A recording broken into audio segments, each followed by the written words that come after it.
start recording. So for those of you who kind of came in a little late, we were chatting about this. I'm going to go ahead and share my screen. Share the screen. Talk about that later. So if you go to content, and then you go to assignments, submission, if you just go to assignments, you'll see here, submit projects and exercises here. So this is an example of Greg being poorly organized and not thinking things through very well. I made these folders and I'm like, cool, and I attached them to this class, or to my first class, and then I just copied all that content over to the second class, but I didn't make a separate folder for the second class. So pretty much there's this just giant stockpile of files that people have turned in from both this class and the first class, which is kind of cool. That means if you wanted to go back and look at some of the other classes stuff, you can. I'm going to assume everything, if I sort this by older to newer, I know JD turned in something here, so I got that one. But then pretty much anything that's like an hour ago, I'm thinking Talon is the first one from this class that's put it in there. So I can sort it by that, and then I can just pull those down. Hey, Katie. So yeah, go ahead and upload that again. It's under content, and then it's under assignments, and then submissions. So. Second, I can remember my gold link Yeah. password. Technology's fighting you today, and so, yeah, it's all right. We ain't in any hurry. So chat. Have I missed anything on the chat? Where did that go? Why does my chat always disappear? Yeah, it's like hiding behind 7 windows. For some reason, your chat seems to be what Zoom thinks is the least important thing in the entire world, and it buries it underneath every other window you have. And I'm like, yeah, that's what I wanted.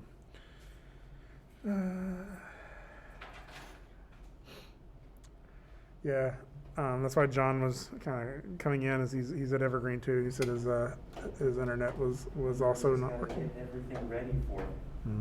This might take several minutes. Yeah.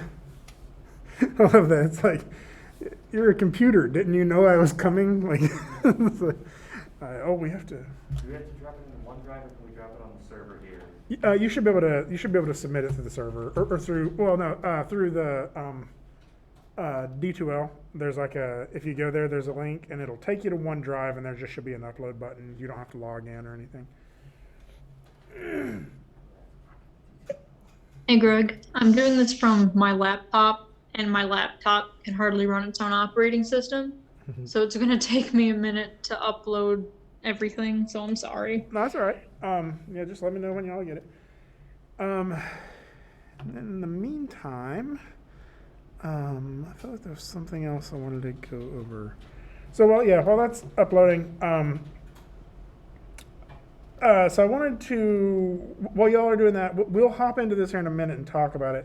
But I'll show you some stuff that I wanted to talk about here in a bit. And let's start with our schedule, where we are. Because it's always nice to just come back here, touch base, like, oh yeah, that's what's going on today. So we're here. We've gotten through a week of class already. Yay! Only 14 more to go. I don't know. Hopefully that's reassuring. Right? That means it's not going too fast. So, but this today we're going to sort of go over what you turned in on that exercise and just kind of look at those. I don't want to do like a full-on critique of them. It's more just a little show and tell day. As I've said in the past, like when we were doing classes in person, I had what I called the parade, which was basically everybody would get their work open on their own computer, and people would just stand up and walk around the room and see what everybody else had. And I like that there is an element in that of being able to show off your hard work, right? Like, why are we doing this if it's not to brag? Right? So I want you all to still be able to show off your work today, right? Recognize like little hiccups are going to happen. Some people like couldn't upload or couldn't export at the right codec and stuff like that. And so, just get that to me as soon as you can. But if you're still running a little bit late, like we'll just watch through them, and it's not a big deal. However, once we get to the projects, like when we do the project reviews, I do want to do more of a full-on critique day, where it's like that entire day is pretty much just going to be eaten up by us reviewing the work and talking about each piece and giving you feedback on them. What I've done in this one is I'll download all of them and I'll throw them all on a playlist, and then we can watch through that entire playlist and just chat about stuff that pops out to us. And that way we can just spend maybe 15, 20 minutes on it, and it's not as, it doesn't eat the entire class, right? Because we got some other stuff I'd like to jump into today as well. So, all right, I have too many windows open here. Let me minimize some of this stuff.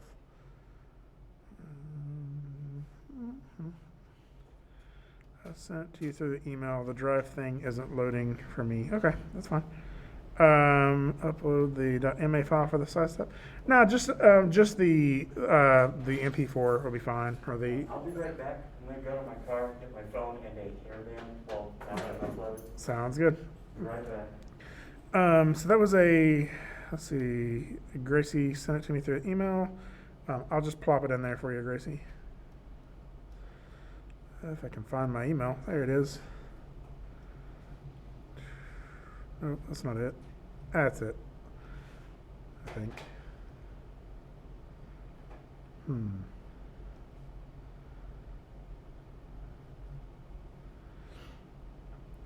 not seeing it yet. Hopefully it'll come through here in a minute. Make sure it's not going to my spam.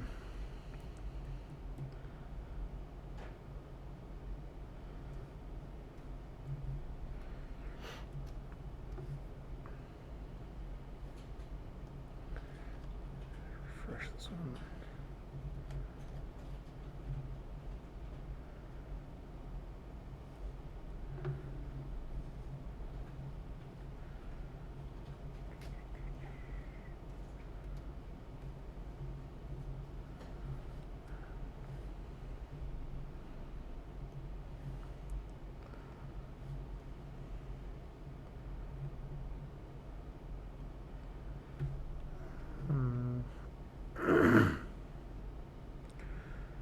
I'm not sure. It's not coming through yet. Hopefully it'll just taking it a minute.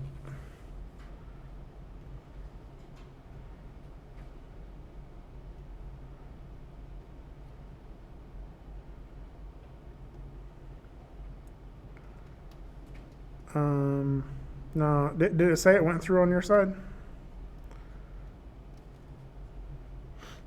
If it's a video, it may just be taking it a second to upload it. You sent it to my my ETSU email.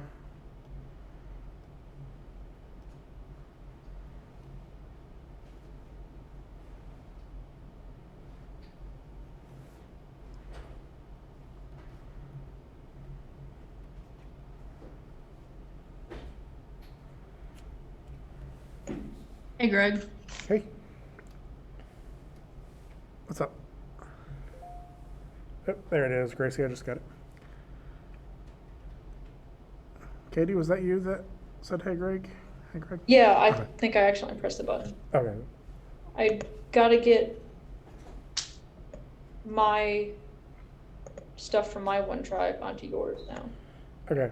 If you're having issues, you can do the same thing Gracie did, which was email it to me, and I can put it up there for you. Okay. Sorry, I cannot hardly work this thing. That's fine. You want me to re-upload mine or is mine fine? No, yours. I think yours is fine. So, download this one.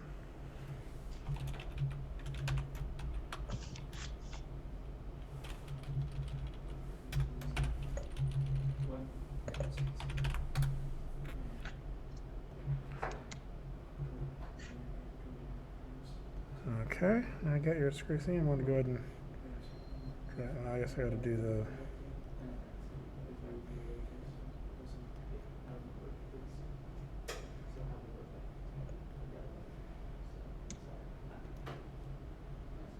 Nope.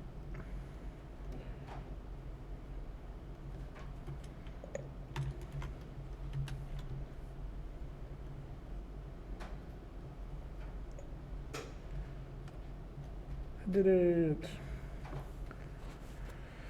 Okay.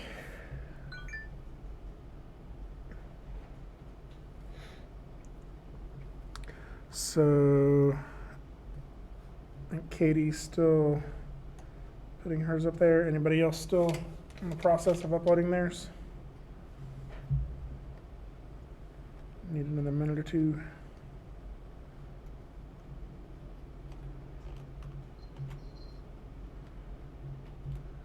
Gee. Let me refresh this and make sure.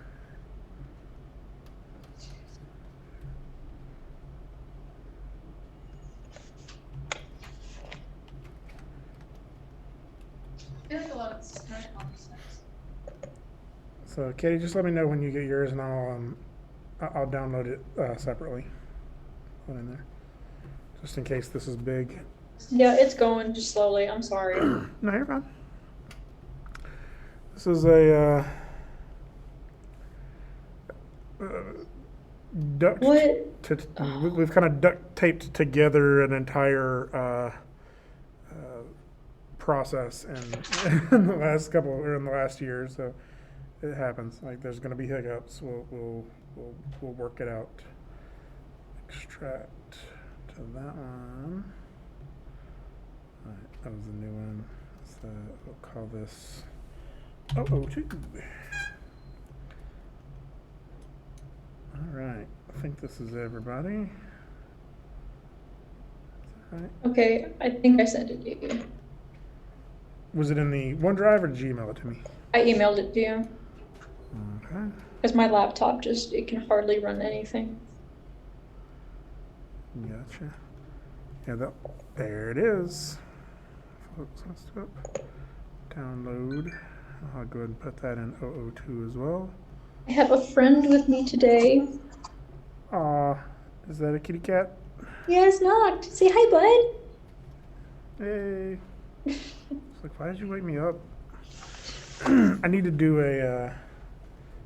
at least one class from home so y'all can meet Sadie if you haven't met Sadie yet. Okay, and there we go.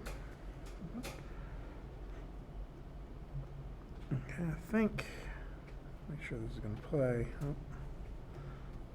Open with, okay, it's part working. Okay.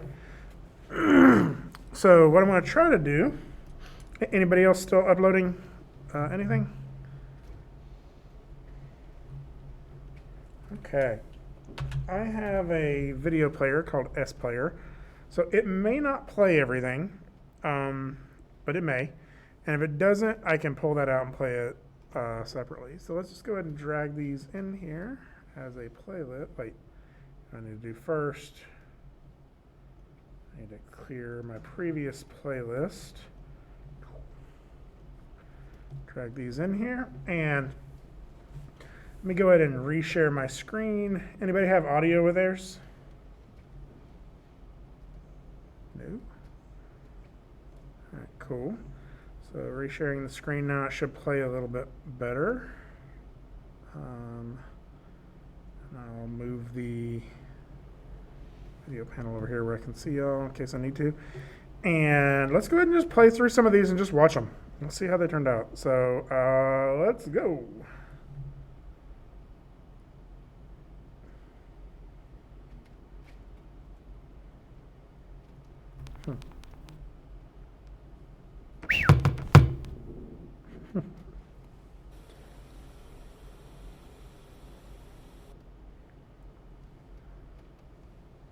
Oh my God, Ramona, that was great. Yeah, that was cool.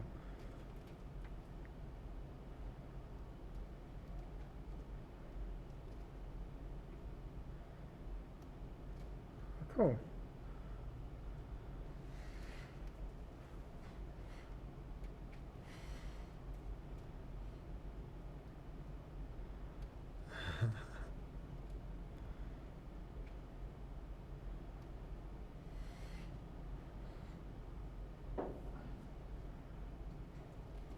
Oh, okay. So I think Katie, I don't know why, like format wise, this player doesn't play it, so I'll play it in VLC. So I can watch it from Oh, it got my reference in there. there. Yeah, you can always hide that if you just select it and hit Control H, like. for- Yeah, this whole thing is just like a mess. Sorry. All right. I will re-upload, just redo it. No, this is fine. All right, cool. Well, let's go through and watch these. Let's go through and watch these again. Well, first before we, and I can always replay that one at the end. So, just kind of off the top of your head, having watched those through one time, anything stick out to you as being like really good, really like anything to talk about notes wise, things you would see to improve? I know sometimes just watching the first time, it's just like, let's drink them in and get to see them. But anything stick out to y'all? I really like John's. I believe it's John's. Of the girl being kind of like put off or. This one? Yeah, that one. Yeah, cool. Yeah. So it's got actually I think Justin's is pretty good there too. It's got like so you kind of push for some personality in this one too. You kind of added a little bit of emotion to it, and like the little laugh to it. Yeah, cool. How was using this rig? I know there's several people use this rig. this time around. There was only a couple real problems I had with it. The main problems were just some things where it was like you move one bone or something and it would completely ruin everything, so you had to reanimate to compensate. Like, I know the toe twist, instead of the toe moving, it made the entire leg move. I'm not sure if that's normal, but it made it so that if you tried to add a toe curl when you already had the legs keyed, it would make the leg break, so I just kind of removed the toe curl. Yeah. So did you use reference on this one? No, I use no reference. That's- Another thing that kind of annoyed me is the fact that you can't adjust the size of the pupils, but whatever. The notes on the file say it's a work in progress rig, and so the clipping and stuff is also part of that. So Yeah. Actually, I really like what you're like the fact that you're not you don't seem afraid to shuffle the feet a little bit. Like she does more than just that one step. She sort of does a couple more little weight shifts there. I didn't record a reference, but I did a few times where I did a similar side step, and I noticed myself like kind of shuffling my heels a little bit, and like I kind of realized from that you don't really stand 100% still if you're kind of like, whoa, dude, you don't just freeze in place. Your legs aren't glued to the floor. You kind of get a little bit anxious and you shuffle. So yeah, I talked about that in the last class a little bit. That like it's sort of something that's there's like I'm sure a long list of things that student animators do that kind of make their work stand out as not polished, and that's one sometimes is that like their feet are always stuck to the floor in one spot, and it's like picking up a character's feet and making them take those little steps. There's a lot of extra work, and sometimes it's like, do I like because it's extra work, you can tell that sometimes students didn't do that, and it's easy to spot. It's like, wow, they just feel stuck there. Yeah. When like in real life, they would have like these tiny foot shuffles, and like you may not even consciously notice those foot shuffles, but they're what make it feel like kind of more realistic. A lot of people, like you said, a lot of people seem to have trouble not moving their stuff. I usually have trouble moving my stuff too much. Like, you remember my final 3D animation, I had the hand on the chair that kept squealing. Yeah. I don't know how to do that locator thing. Everyone's like, use the locator. I don't know how to do that. So that's one of the things that may come up in the next few classes here to talk about that. See, So, that's something I don't do. Yeah. I don't know how. so actually, I'm gonna look at Justin's in like a loop here because some kind of neat posing stuff going on in there. Like I really like sort of what you're doing here and the way she like goes across, the way the foot kind of rolls in right there and then pushes across.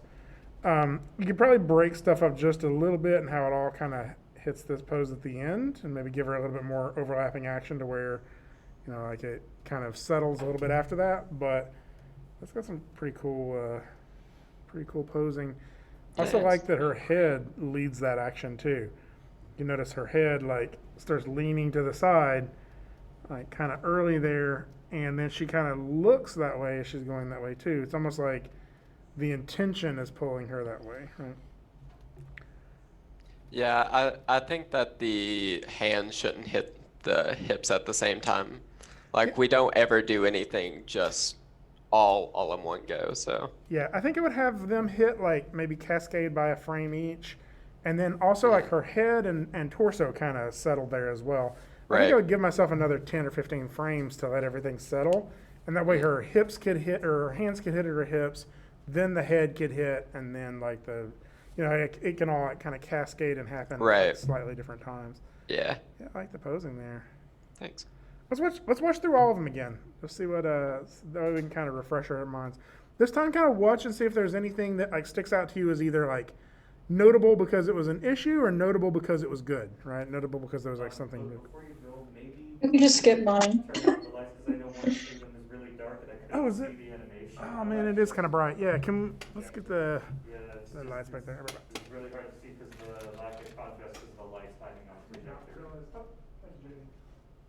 I did not realize how bright that was from back there. Good call. Thank you. So now I look kind of spooky in the video, but that's all right. So let's watch it one more time here.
Cool.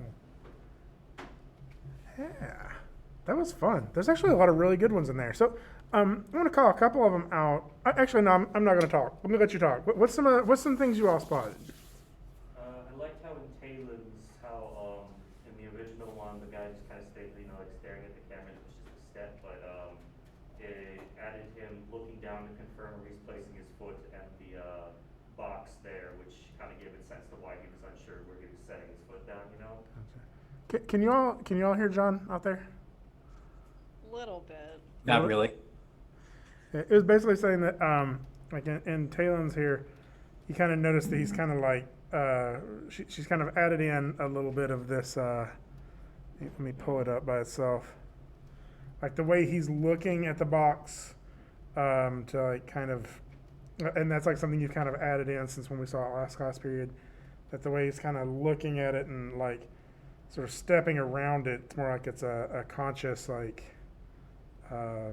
we can see the thought going on there that he's looking at it. Yeah, So. like the way he lifts his right foot with like the toe still pointed down, to me that just kind of indicates that he's trying to be even more like delicate with his step. Yeah. So it's saying like the way the toes are pointed down to sort of shows that he's being even a little more delicate with the step. So yeah, good job on this one, Tom. Actually, there's a lot of really good ones this time around. I really like Dylan's. Oh yeah. Yeah, Dylan's is let's pull it up. So like Dylan, you had this done like by like midnight the night I assigned it. So you just like jumped on this thing. Yeah. Yeah, that's cool. I think He that's- always does. Yeah. Uh, I think it's showing your you're going after it, man. Like that's awesome. The thing that yeah, I think that you're bringing a little bit of what we talk about a little later in the pantomime acting. It's like the see, think, do. You got this like a character engaged in something, which I think is important. Like we never are doing nothing. Like even when we're just like staring at the wall, we're thinking about something, or we're tracking something, or we're fidgeting with our fingers or something, right? I have this like bad habit that I twirl my wedding ring, right? Everybody's constantly in the middle of something, and I think to make something feel real, like you get them engaged in that action, and then you can have them sort of have to shift their attention or do more than one thing at once, right? And that's what's happening here. Is like he's texting and dodging, right? And I think that's one of the reasons it's fun is because he doesn't stop texting to dodge, right? It's like this isn't that big of a deal. I'm gonna keep texting as I'm taking this step over, and he kind of his eye darts are between the phone and where he's stepping, not this thing hurled at his head, right? So I think this one's actually interesting. Is this something you think you would end up using in your portfolio, or is this going to be more of a test to you? I wasn't really planning on it, to be honestly. I just did it really quick. I haven't even actually polished it since the last time you gave me notes on it. But if you think it's strong enough to put in a portfolio, I could probably spend another hour or two. I don't know. I mean, it's not bad. It's really not. Like it's, and I mean, it's a test. It's very small. It's very short. Could be something neat to have in there, but I would say hold off right now before you put. I know you got to kind of, you got to kind of pick your battles in portfolio. It's not bad. Like there's some cool stuff going on in it. There are some things I would push a little bit more on it before you did it, if you did. So for right now, maybe not, but if you do, like I think that there's a couple of things we could accentuate and polish in there that I think would turn this into a pretty neat little piece that you could present. So something to think about, and just like when you have that pile of work that you're like, what's going to go into portfolio? Like, is this one of them? And I don't think any piece is really too small if it's showing something that conveys what you can do, right? This does read as more of a test than a finished piece, but that's okay. I mean, so is a run cycle, Yeah, good work. No, but thank you. I appreciate it. Let's look at a couple of the 2D pieces, which I thought were interesting. So last I class, really liked Ramona's. yeah, let's put Ramona's up here really quick. So again, kind of in that adding a little bit of pantomime to it here, Ramona's added this personality to this character who's like, what's the avoiding another character's advances. So like, this is cool though, because like you got the weight in there, but like you also have some very simple very simple visual language happening in here that is carrying a lot of weight. Let me talk about this really briefly.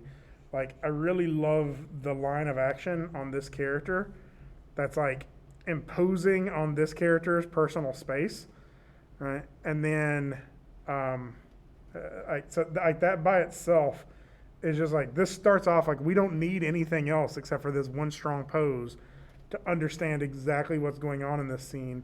You also do a great job of like sort of contrasting some of that, like, if this is this curve pushing this way, she's not like the full opposite of that curve, but part of her face is definitely shirking away from it. Like you get this like line of action across the eyebrows and eyes that are like trying to avoid this character like pushing down on her. And then she does this like nice hop to the side, which does end up being so the opposite, right? And this came together really, really nice. Thank you.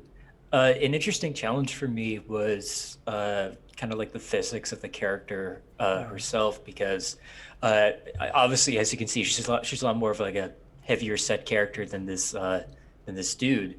So an interesting challenge was that she wasn't going to move the same way as, say, like Dylan's or Talen's character, where they're a lot more nimble. So the challenge was like I wanted to make it seem convincing that she would still do this motion, but she wouldn't really be able to go super far.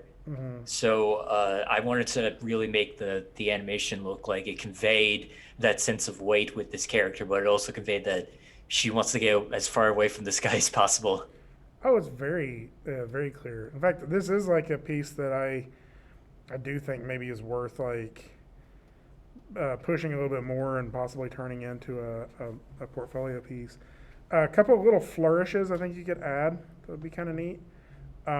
Which is this like, I love what you got going on with a hand here, right? This drag hand that you have, and then you get this like pull up here. I think I would make that like these few poses here need to be pretty clear with the hand, and then the way you get down to here needs to have like a clear arc, right? Because really, I think what you're going for is sort of this like slap. I don't know if my camera's even showing, but like this sort of like flip, like overshoot of the hand.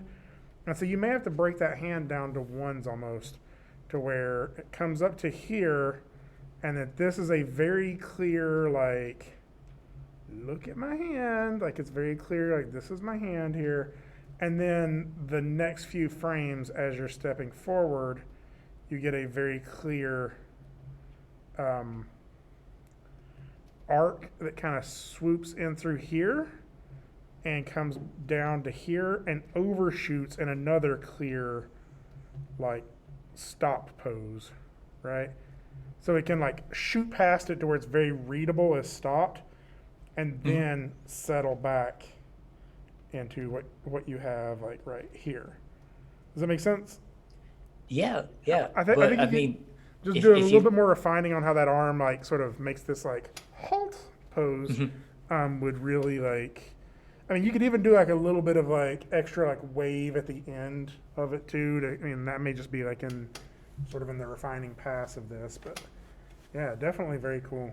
Yeah. I mean, if you think this is good enough for a portfolio piece, I can just continue to go at this and really add that secondary action more, and for like say things like the hand or like the ponytail or like other additional parts. Like I can keep working at this and making this look even more polished. I think you and Dylan are both in the same boat in that like you've taken this past an exercise and went just a little bit more to like a pantomime acting piece. And it depends. I definitely think that it's not too small to be in there, right? It doesn't mean that has to move something else off of the front burner for you. So I think keep this in your arsenal as a possibility if you want to continue to refine it, because I think it's a cool little piece. I also love this character. I love everything you got going on with her. Thank you. She's a fun design. I really like her. Well, and you've done like everything that you need to as well in terms of body mechanics, because like even though like from the very beginning she starts leaning to this next side here, right? You're still like you push her hips just so slightly this way, right? While you move her upper body this way. And so that allows you to kind of redistribute that weight just enough to pick that foot up. And of course, yours is a little more cartoony, so you can get away with a little bit more. Still, like she's still shifted her weight over that leg to make this even possible. And then it becomes almost more of a hop that she does here. And she catches herself here while she's still pushing off there. And so then you just have this like interesting way you drag the leg across. So yeah, this is a cool piece. I like this. Thank you. Yeah. So I know I think Shannon did a 2D piece as well, didn't you? Let's see. Yeah. Let me catch It's a up little on- rusty. No, that's all right. So did you use Harmony, or are you using? Yeah. Sirius? Yeah. So I will say, this is something I've been meaning to mention. I've emailed them about it. I've gotten the reply. I've been really busy the last 24 hours, so I haven't had a chance to read my replies. I was able to request. I was able to request some home use versions of Toon Boom Harmony, since we have like a full license here. Basically, they recognize that a lot of people are working from home, so I can get you all those licenses if you want to continue to work in 2D. So remind Yes, me. please. I have the email about it. I have to read it to see what it is that I do. I think you just install it and I give you a license. And I think everybody who's doing that, like, there's just a shared license that we would all use, whoever's using it at home. So, yeah. So yeah, let's check out Shannon's here. Yeah, I like it. So I think you're definitely still getting that, like, you're getting that right weight shift over the character's, I guess it would be the character's right foot to pick that foot up. I think you could probably put a little bit more into, like, the shoes kind of feel like the same shoe drawing, like reused, and like kind of the hand too. You could probably like redraw some of those to make them a little more dynamic, so it feels like this foot is like reaching a little bit. And I think the other thing I would say is like you kind of overshoot and get that foot down, but then like the body just kind of stops. I think I would take a couple of frames to allow the character to kind of settle in back into their Okay. weight on this final thing here.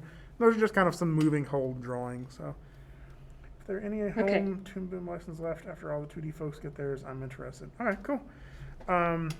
Zach said, I am too. Absolutely. What I'll probably do is I think it's pretty. I think, let me double check. Again, I need to read that email. I think you just download and like to get the installer for Toon Boom is free because it's just the trial version, right? To get the license, you just need a number.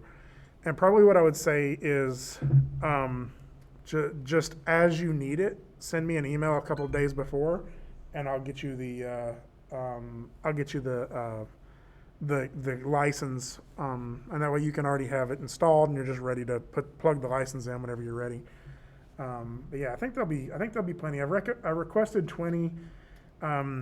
Ramona, you and maybe Samira are the only two people in portfolio who are using it, and I don't know that any other classes use it other than my classes, so there should be plenty for everybody.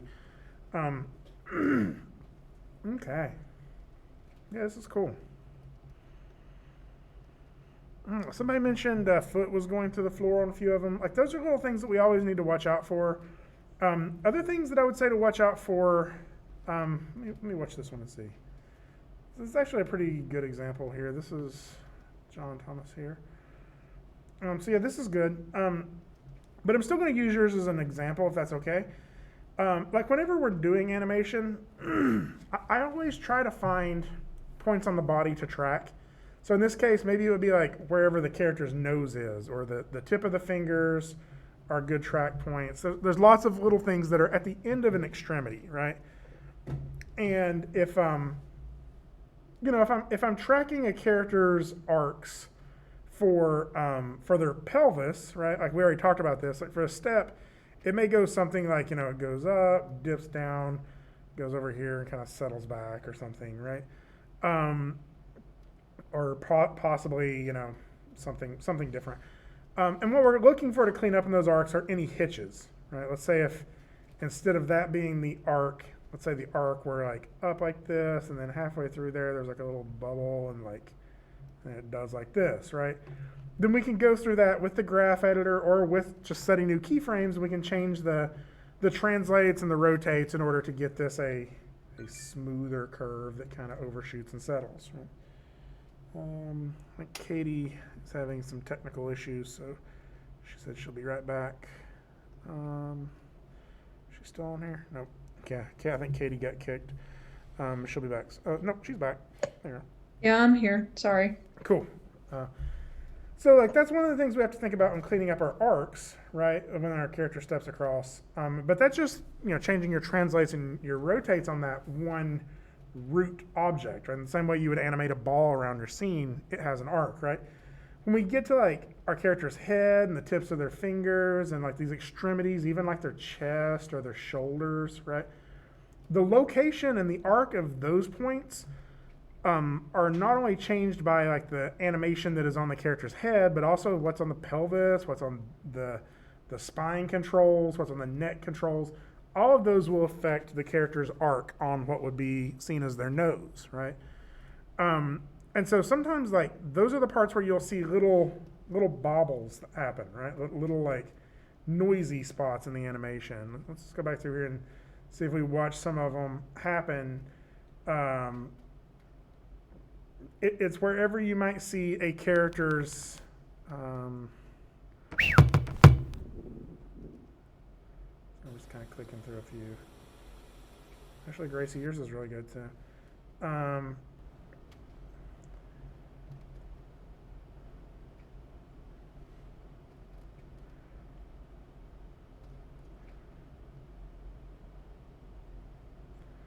Actually, all these are pretty solid. Yeah, actually, let's use John's there because I see a little spot in yours that could work with it. So as your character's coming across here, like watch the nose kind of, see how it kind of pops over and pops back? And so I'm just going to eyeball the arc, but the nose arc was something like this, and then it does something like that, right?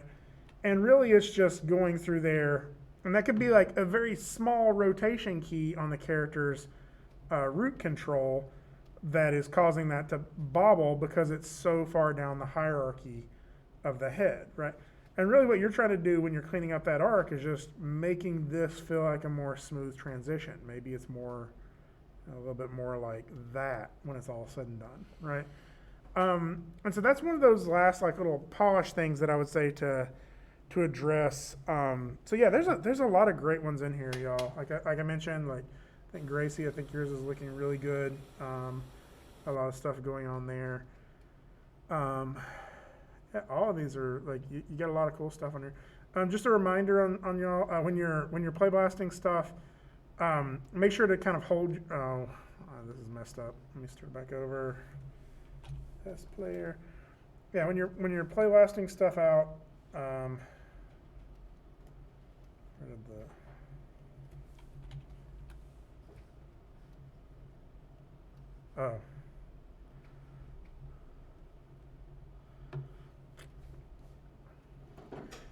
make sure to hide your controls. And so one of the ways you can do that in Maya is under show right here. Just set that to none and then only turn on your polygons. Right? Or you could just turn on, uncheck this NURBS curves, right? And that way you can at least play blast it without all those controls all over it, and it's a little prettier to look at that way. So, all right, let's watch through them one more time, and then give y'all a hand.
Yeah, let's give everybody a hand. Yay! So just a quick side note, I'm not sure who sidestep is. Let me see if that's listed in here. It's the it's this one right here. So if you could just to make it easier on me, like rename it and re-upload it so I have it in there. So okay, yeah, if you wouldn't mind, that way because I'll forget to go back and edit it, and then like I'll be like, wait, whose was that again? Like in a couple days. All right. So let's talk a little bit. Good job. First off, let's just say good job. Like that is a lot of work that went into that for your first week. I think it was a good exercise and it was a good warm up, right? To just not have to jump into something that you're going to spend a month on, but at the same time, like hopefully you got something good out of it. The way I like to look at this is like this is the first time I've offered this class that had that project or that exercise is how we started, and the reason I did is because I would notice people getting all the way through the class and it still felt like the weight shift just wasn't working right. People would take small steps, and like every time you move your character's feet, you have to be considering these things, right? That as maybe not exciting as it was to watch, those first two lectures are probably like some of the most important lectures of the entire class, because they're what everything else builds on, right? So if you feel like you missed anything in that, go back and check those out again. You can watch me on 1.5 speed. You can watch me on twice speed, whatever. But I do think that the content of those are very important, right?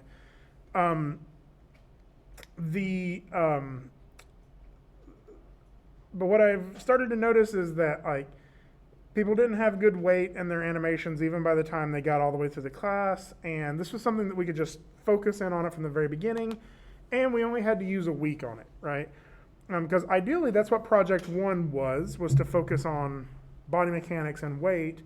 But what would end up happening is if this wasn't clear, then you would spend a week on something and it may be a project you end up feeling like you have to throw away because it wasn't successful, because it didn't click, right?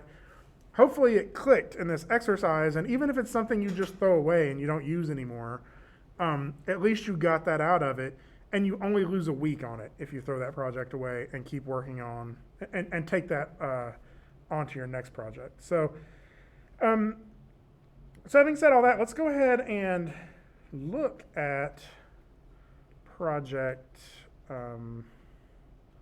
the project one write-up.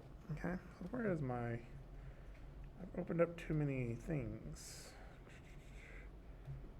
This one will work. Content. Let's go close those down. And we'll go ahead and go to our class, 002. So if we go to content, all the assignment information is in here. That's also where the submission file was. But if we go down to our project briefs, let's go ahead and look at body mechanics. So while we're doing this, the full body is a system acting together, not a series of separate body parts. The way the body moves together and reacts to the physics of the world is called body mechanics, right? This will be the first exercise or the first project dealing with with a full human character and the body mechanics of those motions. Obviously, we just did this exercise. This is more of like the first real project where we're going to implement that into some complicated situations. This exercise will also force you to work in the pose-to-pose method, which is the advised way to start organizing your workflow in the vast majority of cases, right? Straight ahead is like I only use that maybe somewhere between 2 to 5% of the shots that I do are straight ahead, and usually it's more of a hybrid than even straight ahead, right? So the pose-to-pose workflow is a lot of what we're going to be talking about over the next couple of days, and a lot of what we're going to be talking about today. So what we're doing in this project, using a character of your choosing, like I'm not going to micromanage which character you want. I would encourage you to not use anything with a fully articulate face. And the reason for that is because if your character has a face, we want to see it move, right? And so that adds extra work to you. Like, I'm not going to require that. If you do have a character that has a face and you want to use it, that's cool. Go ahead and use it. Just recognize that if that face doesn't move around, doesn't feel believable, like that is part of the assignment if you choose a character with a face, right? So using a character of your choosing, and one of the pick options listed below, animate a character moving through a series of small obstacles. And I think that this is an important one. Don't overcomplicate it. I'm trying to put some stuff in here. Basically, what you should do is try to find a simple scenario that you can still make interesting and appealing without having to just pile more things on it, right?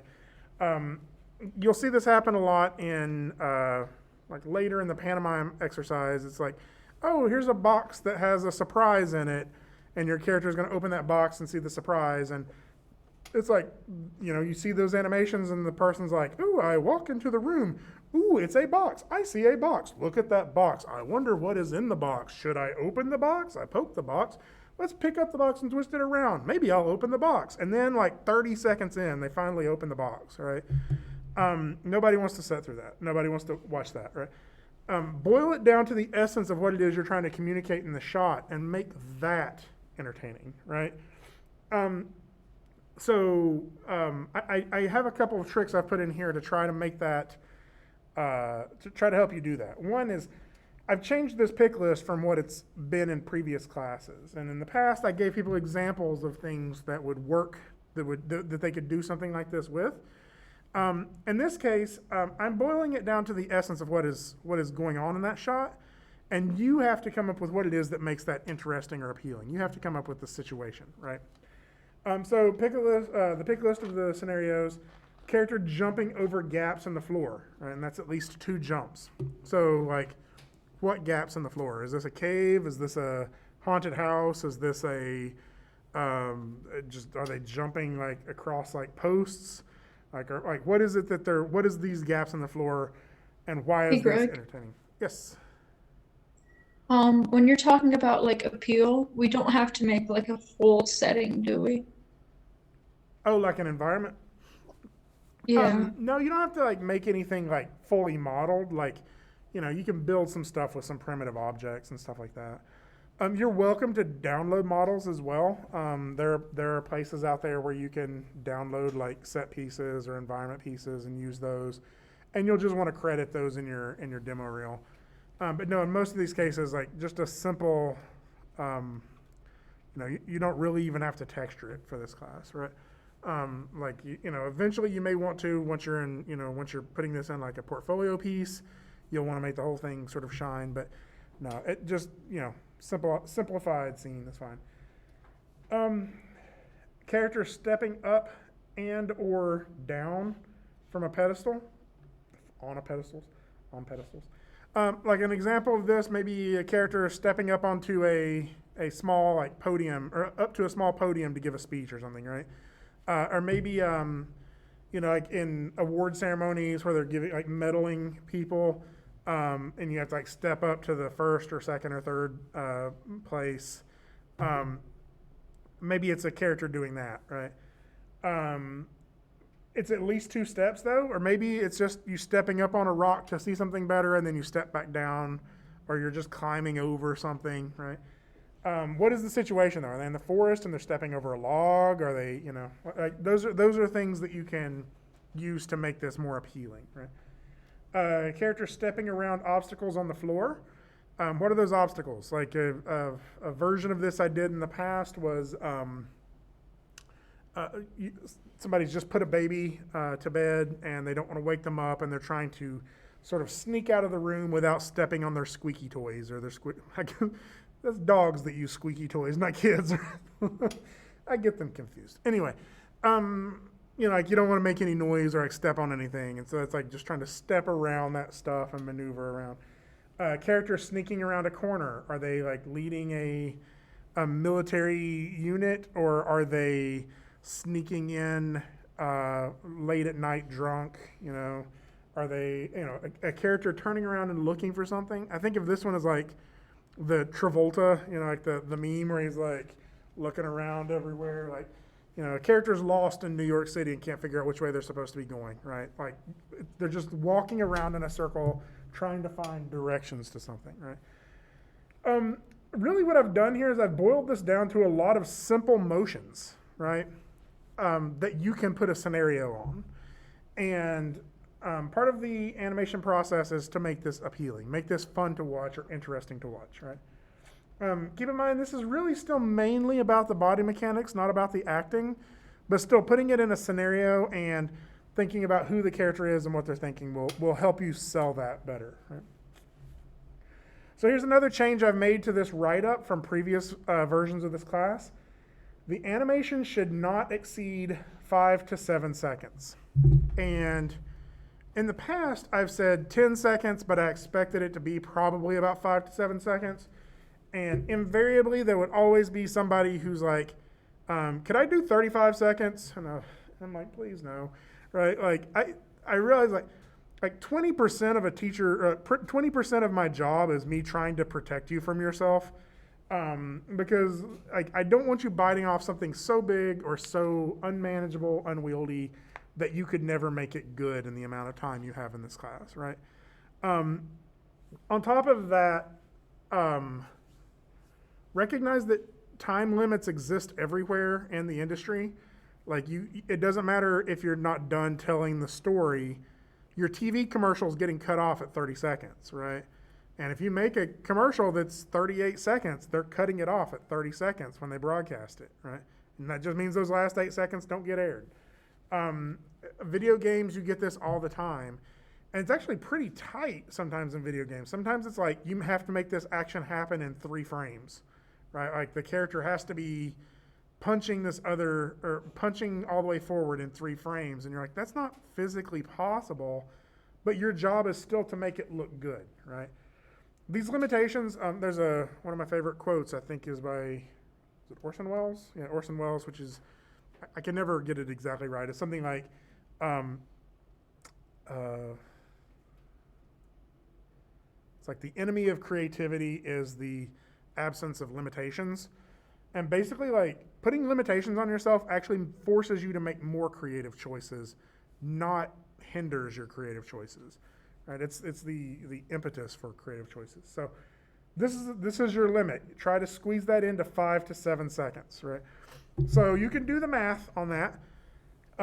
24 frames per second times 7, 24 frames per second times 5, somewhere between 120 and I cannot remember number of frames. 168, right? So, yeah. So that's where I would like you to try to aim, right? Let's see if we can get it done in 7 seconds. 7 seconds is a lot of time. And if you're not able to get it done in 7 seconds, ask yourself if like everything that's happening in that shot is absolutely necessary to make it interesting, right? If a character is going to step up on a pedestal, did you have them walk into the scene first? Was that walking into the scene absolutely necessary?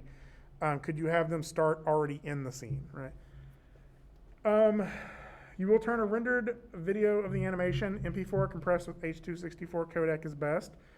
If you choose to do a play blast, please remember to hide the rig controls so that we can see the animation without it being obscured by the controls.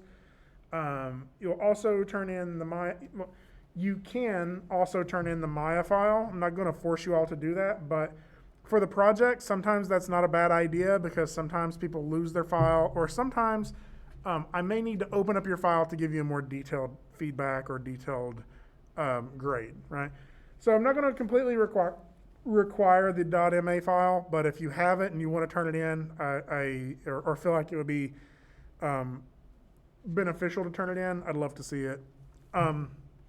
Keep in mind, I'm saying the MA file, not your entire Maya project, because then I'll just eventually run out of room in my folder. Also, something else to point out of like turning in the MA file means that sometimes if you lose a hard drive, you may be able to come back to me and I may have that still yet. So I said MA file because then you can actually open that as a previous version of Maya. We can talk about that more later. That's not super important. I just kind of left that in there. This project is also eligible, of course, for 2D animators. Actually, I think everything in this class is eligible for 2D animation if you want to do it that way. And if some of you just want to try out 2D animation and this is, you just want to try it for one project or one exercise, that's absolutely fine too. The rendered animation is due on the date below. So I have 2 dates in here I want you to notice. The first is Thursday, January 28th. That's when that's next class period, right? And that's when you really need to be ready to get started on this in terms of posing. Hopefully you'll already be started on that, but that's the point in which you need to come into class with at least 3 minutes of video reference, okay? We're gonna break out into your mentor groups at that point, and you can get feedback on maybe which piece to do based off of your video reference. The project itself isn't due until February 26th. So again, if I go back to our schedule, you'll see that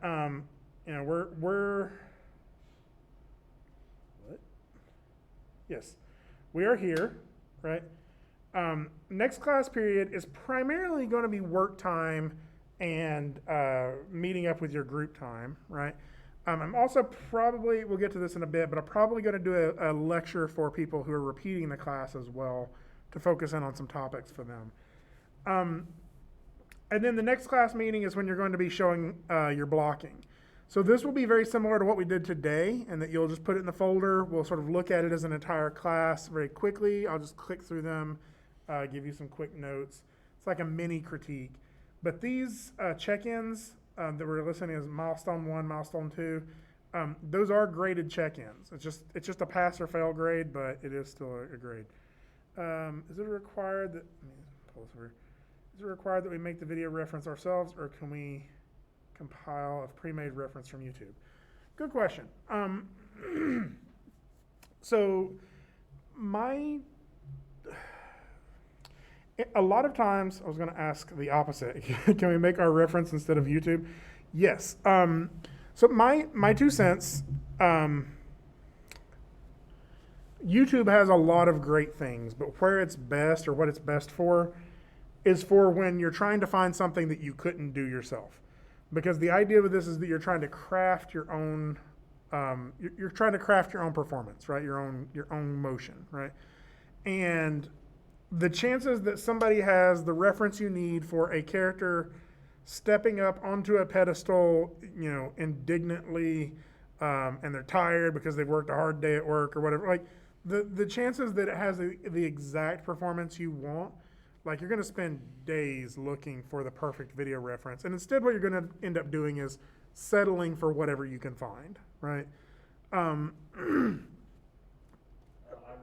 that because of the requirement of references like that, the rig that we use probably has to be as humanoid as possible. Well, it should at least be a biped, right? But yeah, if you want to go something cartoony, that's fine too. But yeah. Yeah, I mean, I'm just imagining, like, if I win something really crazy, like a giant robot rig, me just walking around like a little kid pretending to be Godzilla. You could try it. You could go for that. Where I think YouTube is really beneficial is for stuff that you couldn't shoot yourself, something you couldn't craft yourself. Like, I can't do parkour, right?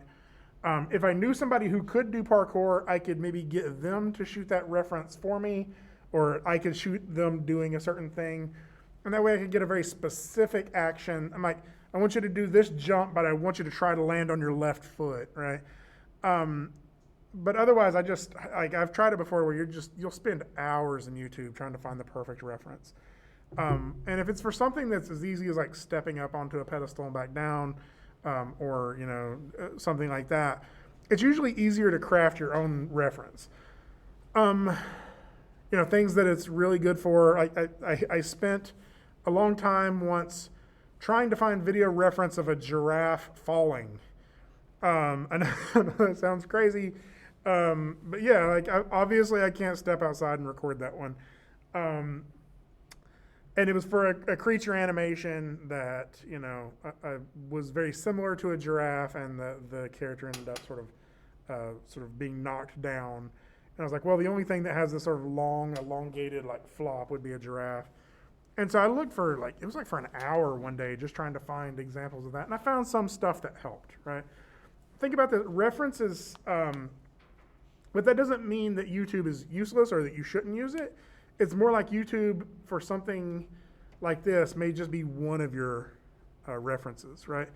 It's going to seem a little conflicting because in a minute I'm going to show you some stuff where I use YouTube as my reference. But recognize you can shoot video footage yourself and use YouTube videos as reference for a lot of that stuff. Like if there's a very specific skip animation from a movie you like, and then that ends in a character jumping up on something or what, I don't know. You can mix and match that stuff. So, Does that make sense?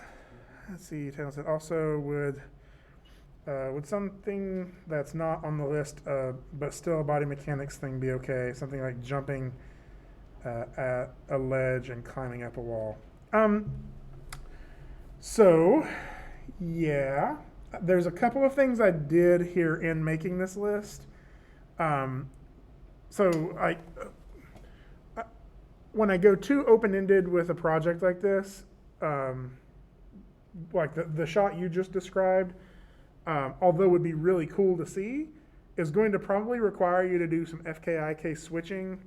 It's going to require you to sort of mix some different video reference and stuff like that. And so one of the reasons I sort of set this up to mainly be about like shifting weight and climbing over stuff is so you didn't get bogged down in one of those issues. Because if you notice on the schedule, like down here, it's almost impossible to not run into one of those issues in the pantomime acting piece, because a lot of times you're interacting with things. And so one of the things I want to do with the pantomime acting piece, Project 3, is I'm going to do a lecture on FKIK switching and stuff like that. One of the requests that I have for my first class was potentially to cover a class or cover a lecture on using props for the advanced class. And so that may be coming relatively soon too. And if you really are up for the challenge, yeah, go for it. Like that could be conveyed as a character jumping over 2 platforms, right? You're kind of stretching that definition a little bit, but recognize that that is a technical hurdle you're going to run into. And I don't want that to slow you down from making a cool piece because you struggle with that hurdle more, right? Because you struggle with that technical challenge more. Okay. Where am I? All right, cool. So, I do want to talk about a couple of things now, kind of get into sort of the lecture today. And man, my screen is just a mess. I've opened like 30 different windows here. Let's start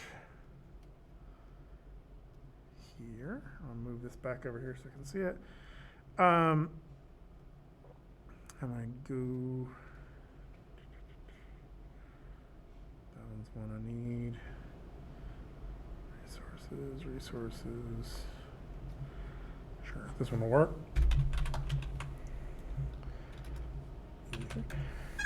Whoop. So I wanted to talk today about process.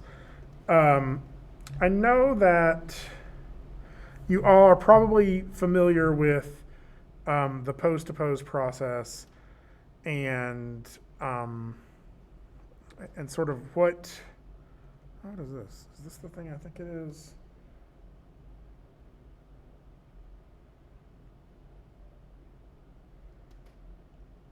Hold on one second, let me see. Nope, that's not it. Okay.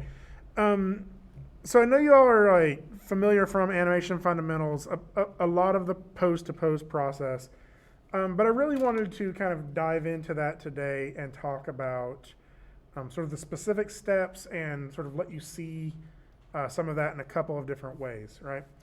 And in everything that we do, we've already kind of touched on this a little bit. The first step in that is usually getting some form of reference or some form of planning, right?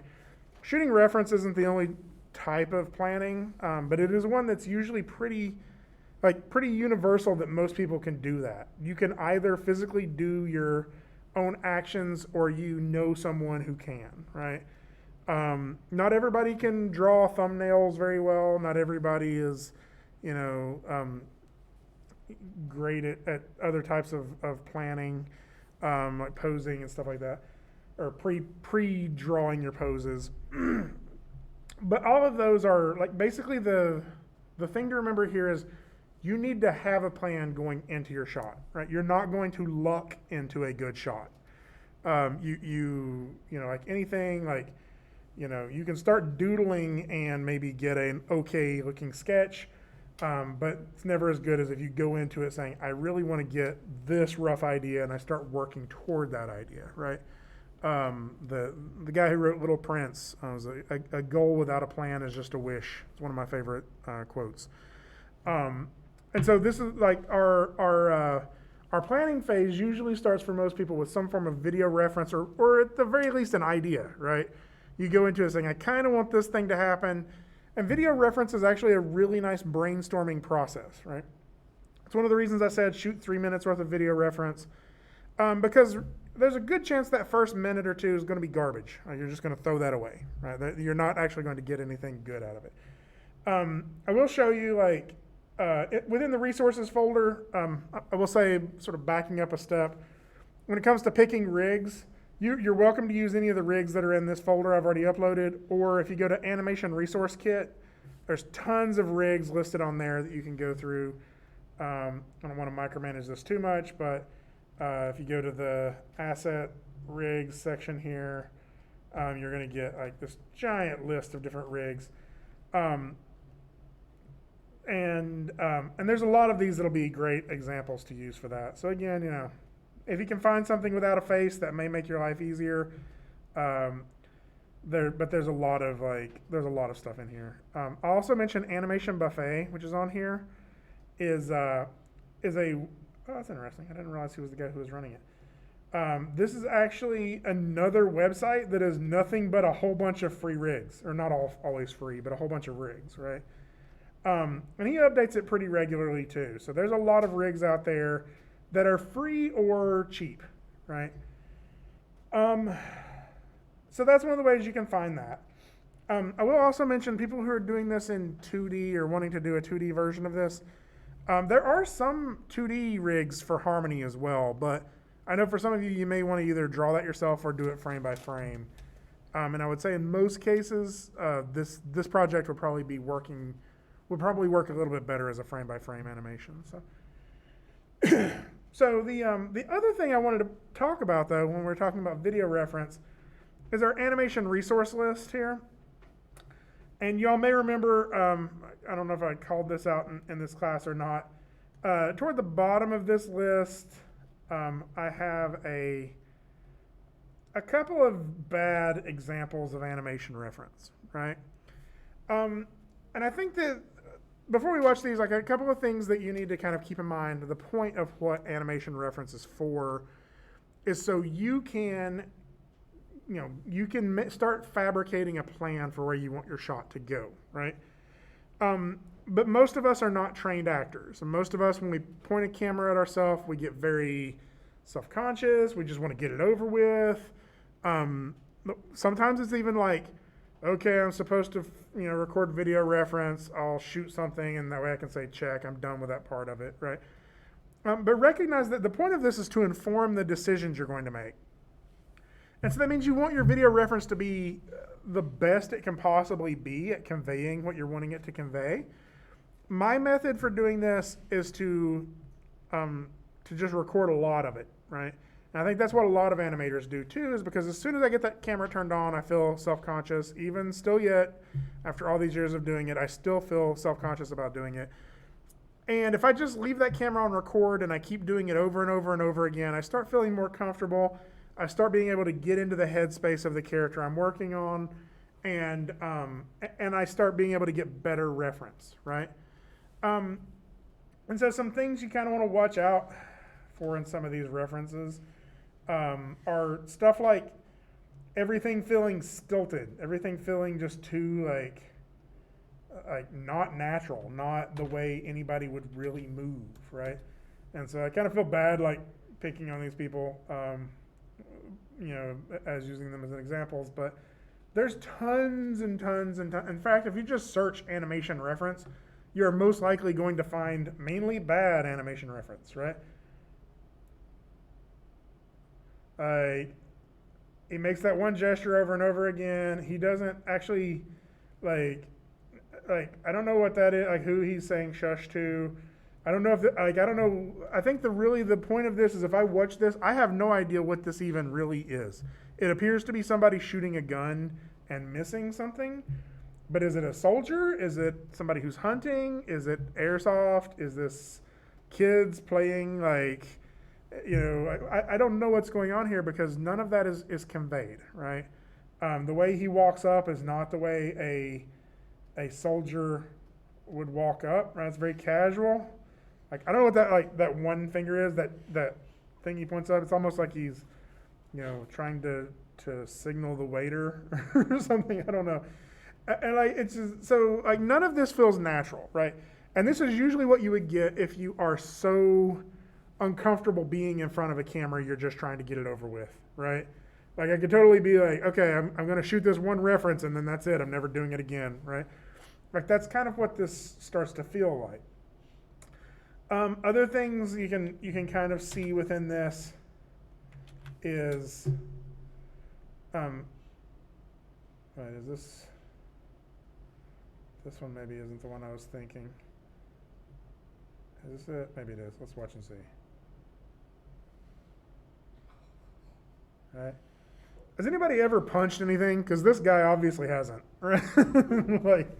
And I get it. Like it's awkward, right? It's uncomfortable, like to be in front of that camera.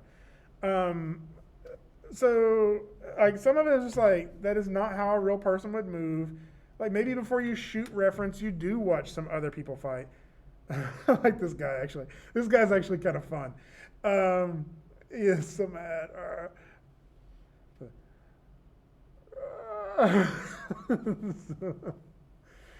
Some of this is just like repetition, right? Like he's like angry. That's where I do that thing where I pull my arms off to the side and I scream at the ceiling, right? And I'm like, yeah, cool. That's what everybody would do their first time. Like, try doing it 50 times and see what you come up with on the 50th time. Because at that point, you're going to, like, the first 10 times, you're going to be like, all right, I'm tired of doing that now. Like, I'm going to try something different. And that's where you actually start flexing your creative muscles there. You start actually coming up with stuff. I don't remember which of these I've already clicked on. Let's see. Did I do this one? Yeah. There's one where a guy, like, does another terrible punch. I want to show the terrible punches because there's a reason. Oh, this one will work. This will also work, right? So what do you think this reference is for? Basketball. Yeah.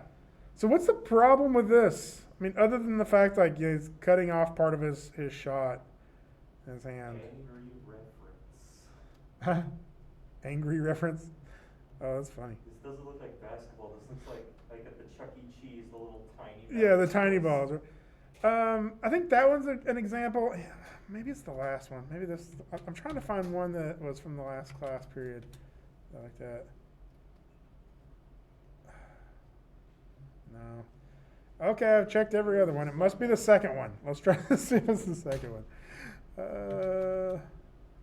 Yes, this is the one. Okay, so punching something.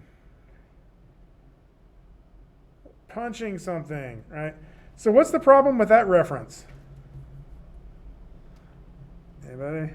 He doesn't look like he's actually punching. He looks like he's imitating a video game character punching. Right. So it looks like he's imitating an animation someone else already made. Well, there's something else like there's a very big difference in punching something and pretending to punch something, right?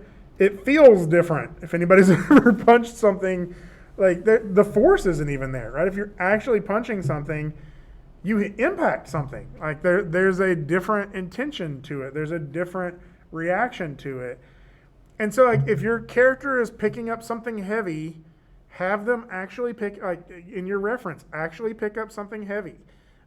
You can't pretend to be feeling weight, right? Like that's an actual force. And so like the same with this. If the character's hitting something, actually like set up a, like as much as this guy is still not quite doing it correctly, at least he's punching something, right? At least he's punching a real pillow, right? He's obviously trying to not hurt that pillow, but my favorite part is the way he lifts his leg. Yeah.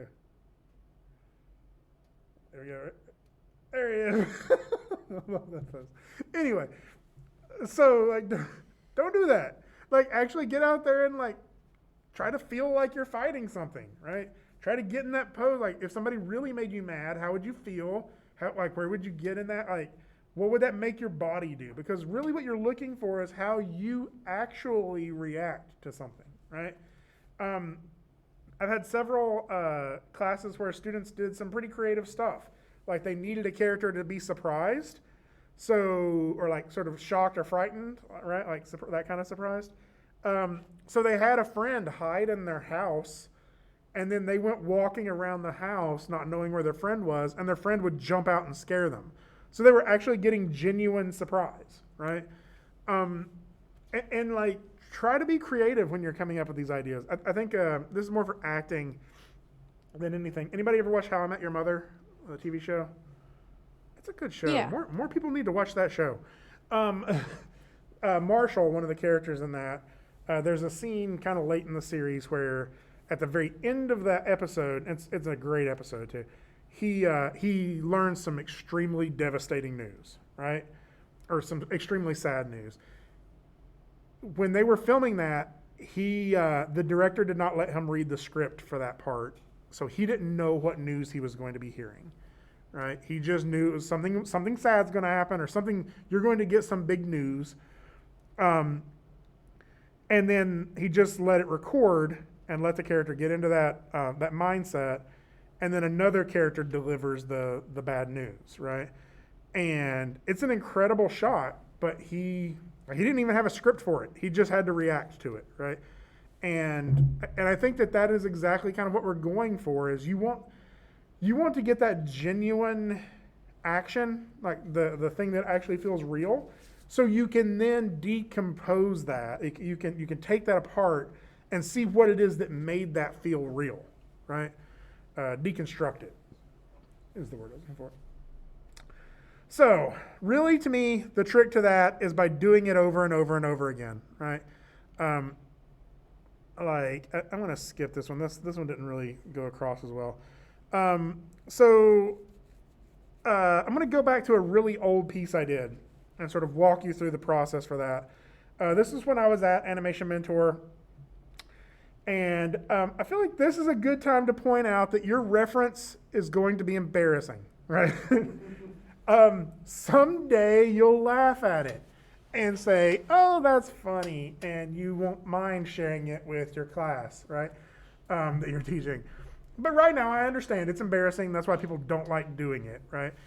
In fact, I have a whole folder on my up on the network called "Embarrassing Reference," just so I can prove to you it's okay. Like, your reference is going to be embarrassing. So I'll come back to this. Let's look at some embarrassing reference I've had to do in the past, just so you feel a little bit better about it. I promise you. Yes, you're showing this one. Yep. So this is actually for Boudica, right? Who is a very aggressive Celtic woman who killed a bunch of Romans. I am not a very aggressive Celtic woman who killed a bunch of Romans, but I had to still try to pretend to be, right? So this is she was also very, at least in the way we were doing the character, very kind of charismatic and like alluring almost, right? She wasn't necessarily being sexy, but she was definitely like Confident. Yeah, and she's kind of a feminine icon on some level. And again, I am not. I'm a very clumsy fat dude. So like you kind of have to you kind of have to try to get in that mindset and get what you can from that reference. This allowed me to get my blocking pass on all of that, right?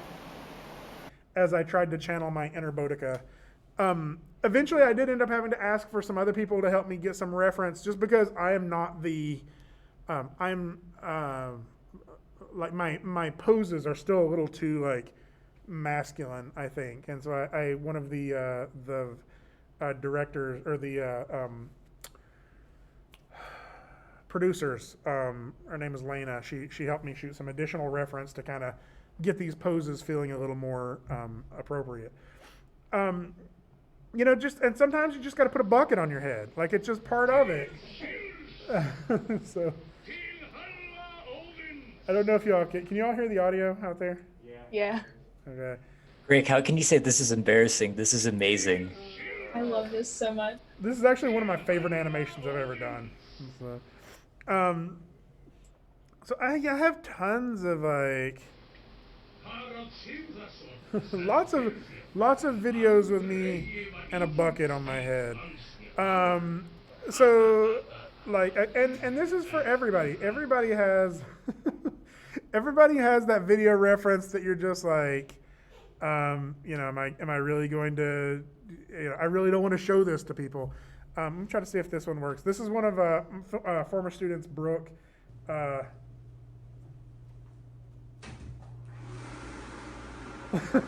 So you're gonna have bloopers, and so like what I would say is try to have fun with this, right? Like I know it feels silly, it feels embarrassing.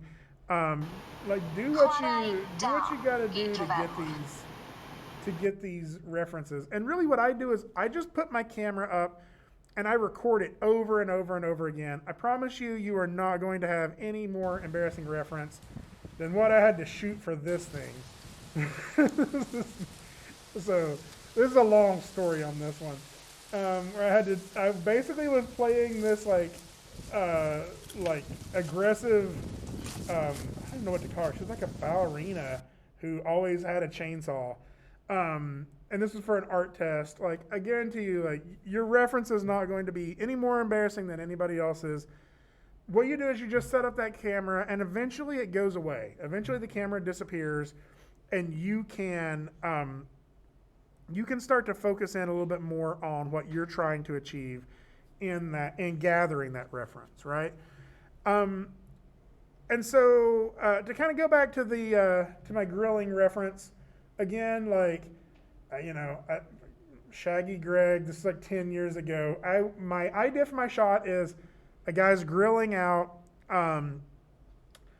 you know, like a neighborhood barbecue, and he sees the neighbor, he drops the burger, and he doesn't want anybody to see that he dropped the burger, so he picks it back up and puts it on the grill, right? So it's got a little bit of a like confident to embarrassed to pretending it didn't happen, right? And so, like, I have about a minute of reference here, but this is probably from, I would say, probably close to 20 minutes of shooting reference. And so I just set it up and I just did it over and over and over again. And I saved all of the parts that had something beneficial to me, right? And so, yeah, I had a couple of additional things in here that I'm using, like little extra gestures I wanted to incorporate in there and stuff. And so all of this is video reference. Now, this was before I was using the technique I'm currently using, which is combining all that video reference into like a take that you can put into Maya, right? So the next step of the process is converting that video reference into your blocked poses, right? And so your blocking is the essential poses to tell the story, right? This wouldn't make sense if once that Patty was on the ground, you know, like if I left out some of those poses where the character bends over and picks it up and puts it back up there, if I left out any of that, it wouldn't make sense, right? That part, like it can't, I couldn't show this to a stranger and say, hey, what's going on? And they would understand it, right? So that's how you know what your blocking pass is it's all of the keys that are necessary to convey the story you're trying to tell or convey the shots that you're trying to tell, the action you're trying to show, right? And so all of these are my main poses, but what they aren't is like the transitions between those, right? Like I don't have the transition between him holding the burger like this to the burger being here. I don't have how he gets his arm over there, right? It just pops between those two poses. You'll also notice, as we talked about before, I have this in stepped mode, and that's so I can just focus on the poses and nothing else. So the next step in that process, I call it blocking plus. A lot of people call it breakdown. Sometimes I call it the breakdown pass. And so blocking plus is my blocking plus the other keyframes that are needed to show those transitions, right? And so again, this is in stepped mode, but you can see there's a lot more poses on it, including that one we were just talking about, right? Going from here to how he gets to there, right? How he gets that burger out to there. And it's a breakdown pose where the elbow leads and then he kind of gets it to there. You can see the burger even kind of gets disconnected there for a frame while it's happening. And so we'll talk about breakdowns here a little bit more in the near future, but this is sort of my blocking plus pose, or my blocking plus breakdowns. And it's little things like just the way this foot eases in as it's coming back to this stop pose, right? And the way, like, you know, character's reaching for this patty and getting back to here. I didn't block this in very well because I knew that was going to be a complicated move getting back over to there. But, you know, that's just some details. Like, there's not like a set of rules that say you have to block it in this much. It's really like you are laying the foundation for what you're going to be doing tomorrow, right? Like literally tomorrow. Like you have to block it in enough that when you move to that next step, you've put enough information in there that allows you to continue doing it. One of the ways to think of blocking and blocking plus as well, again, could you show it to someone and they understand it? The other question is, could I hand this piece off to somebody else and say, now you do the splining, and what I got back was still the same vision of what I'd started with, right? Or what I wanted it to be. If not, then maybe there's not enough information in there for this to continue, right? I may still need to continue to add more poses or more details.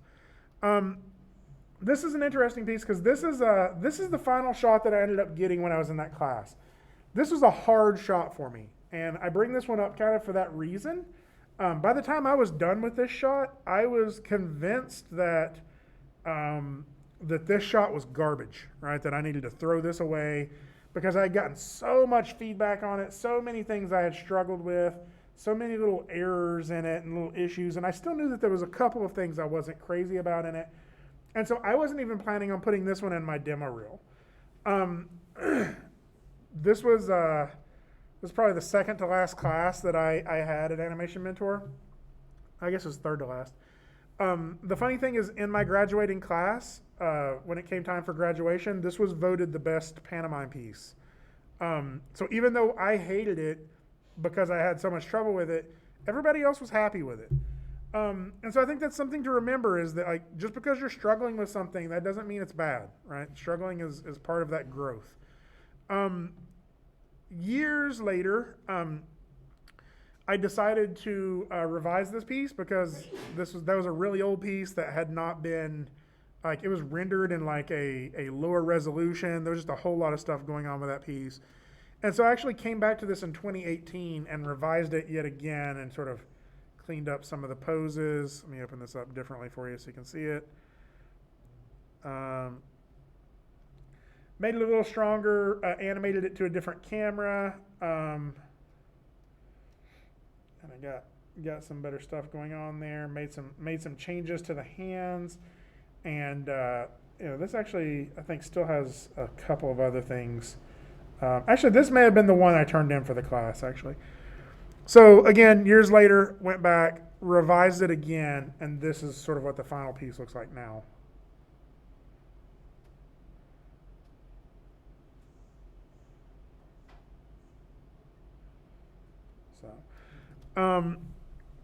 So you're kind of getting the idea of what the process is a little bit. We got this blocking plus, and then that splining and polish pass that is in the graph editor, right? So I want to go ahead and go through what that whole process looks like over the next few classes here. And I'm going to do that instead of me like manually doing it in real time. What I've done is in the past, I did an entire shot and then I just time-lapsed that shot, right? And so we're going to go through it a phase at a time. And today we're going to talk about just the blocking, and I'm going to show you the time-lapse of getting to my blocking pass, which is, I added it up, it was probably somewhere between 5 to 6 hours of work to get my blocking pass done on this. So what I really wanted to do is I wanted to work on a character that was a kid, and I wanted to have them do something that was very dynamic, like a big, aggressive action. And so this is like, again, like maybe a little contradictory to what we talked about earlier. I was able to find some video reference on YouTube, right? And so this is an example of why YouTube works well for stuff like that, because it did take me hours to find this reference exactly what I wanted, but I couldn't do a backflip. I couldn't do a front flip myself, right? And I'm also not a kid, right? So YouTube was beneficial in that way, in that I was able to go out and find something that at least gave me a good starting point. And so there's actually this, I was very lucky, there's this kid on YouTube who does like these amazing flips. Like this video came from a video that was called like 50 wall flips, I think is what it's called. And I was like, yeah, that was really cool. And it worked out great because the character I was going to be animating on was very similar in terms of age. I wanted it to be a little girl though, so it's a little girl character who does it. And this had all of the information I needed. So once I found this, I kind of ripped that out of YouTube and then did what we were talking about in previous classes, where I converted it into video reference, or into an image sequence, right? Again, taking it into Premiere, go ahead and trim to what I need it to, like just the section that I actually need it. Delete the audio if you want to. And then I export this out as an image sequence. So the way I do it, find my folder where I want it to go, call it flip. And so that's the things there that you want to notice. I changed the format to JPEG, and I changed my frame rate to whatever frame rate I'm planning on animating inside of Maya in, right? And in this case, it was 24 frames per second. And then it exports a whole bunch of images into a folder, right? So from there, I'm going to set up my reference and set up Maya, right? So this is sort of what you would think of as your layout pass, right? I'm going in here. I got a camera kind of roughly set up, right? Get my scene sort of set up the way I want it to kind of mimic what I'm going for. What you may have noticed me do there is I just locked my. Go back a little bit and show you that. I locked my environment. I put it on a layer and locked that so I couldn't accidentally select it. And then I created a plane that is roughly the same proportions as my reference image, right? And I apply that reference image to it, and I make sure, very carefully here, make sure that I check that Use Image Sequence button. And there, let me go back so you can see it again. So I selected the first image, click Use Image Sequence, and then you got to press 6 so you can see the image on it. And so now you should be able to scrub your timeline and see your reference image and your reference video in real time in Maya, right? Okay, so that's the setup for it. So this next video is a little longer. It's actually probably the longest video in the selection here. This is me doing the first 2 poses. Okay, so I want to talk about that a little bit. Like, what are your first 2 poses? So I'll pause it here. Before I even worry about those, what I really want to get is I want to make sure my rig is ready for me to even start doing that, right? So what I do is I use this placement controller to put it at the start of the animation, that ring along the bottom there, and then I never touch that again, right? I leave that where it's at, right? And the reason for that is so the feet will stay stuck to the floor. And then I spend a few minutes here going through and making this rig, changing all the settings on this rig to have all the settings I want. There's some options where you can turn down the details of the rig so it doesn't have as many controllers and it's just your primary controllers. You can smooth the character's body. There's a slider in here where I can make the character a little older or younger. And so you just see me kind of adjusting all of that and getting it exactly where I want it. A couple other things, my character's arms were an IK, so I made sure to change those to FK, and I made sure that the spine was an IK spine, or was the section of was the type of spine that I wanted to use. Most rigs will have multiple types of spines you can choose from. There's also another couple of settings in here I changed where the character's head and arms would stay in world space, not local space, right? And so there's just a couple little things, changing hairstyles, making sure all this worked the way I wanted before I started spending too much time posing this character, right? So this is me just getting my character set up. And then starting around frame 5, I start setting my first keyframe. Now the first keyframe I'm really wanting to think about is the keyframe in which the character first shows up on screen, right? It's important to recognize that right now this is, you'll notice down here at the bottom, it says render cam. This is the camera I plan to render from. I've set my camera up, laid it out the way I want it to look, and then I locked the camera, right? And that's why I have 2 cameras here. My camera over here, my perspective camera, I can tumble around and pose in it. And then this character, or this camera over here, my render cam, is what the audience is going to see, right? So I'm making sure that the audience is seeing what I want them to see, like that this is showing up the way I want it to, the most appealing way I possibly can show it. And in this other camera, I'm tumbling around to make sure everything is accurate and to make it a little easier for me to manipulate the rig, right? To find, to select the arm that is actually behind the character. I can tumble around and grab it there, right? So when it comes to posing this character, again, I want to make sure that I'm posing everything. So I'm even posing the character's fingers, right? This actually just makes my life easier later when I get into the details of this, to have my character in a more appealing hand pose, right? If I pose the fingers throughout this, then it makes it a lot easier to clean up those fingers later. So I got my first pose, and now it's time to go on to my second pose. And I want you to notice which one I'm choosing for my second pose, right? A lot of people would just go straight to pose number 2, which would be like their character's next step or something, right? Instead, I go to the next big change in the action, which is the character first contacting this tree, right? So the character is going to run forward and then up the tree, right? And so this is an important contact pose. It's the 2 poses I start off with are the first pose when the character comes into the scene, the first pose when the character contacts the tree, right? All of that stuff in between those 2 poses are just footsteps, right? And if you think of it this way, if those are just footsteps, really what I'm showing is that, or really what I'm trying to lay out here is, when do we first see our character? When does our character hit that tree so something major has to change, right?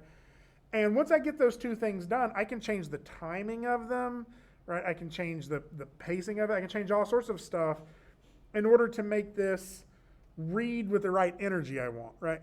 If I went through here and animated every footstep before they got to the tree and then decided it was taking them too long to get to the tree, or they got to the tree too fast, I have to throw away a bunch of poses, right? I have to throw away a bunch of stuff.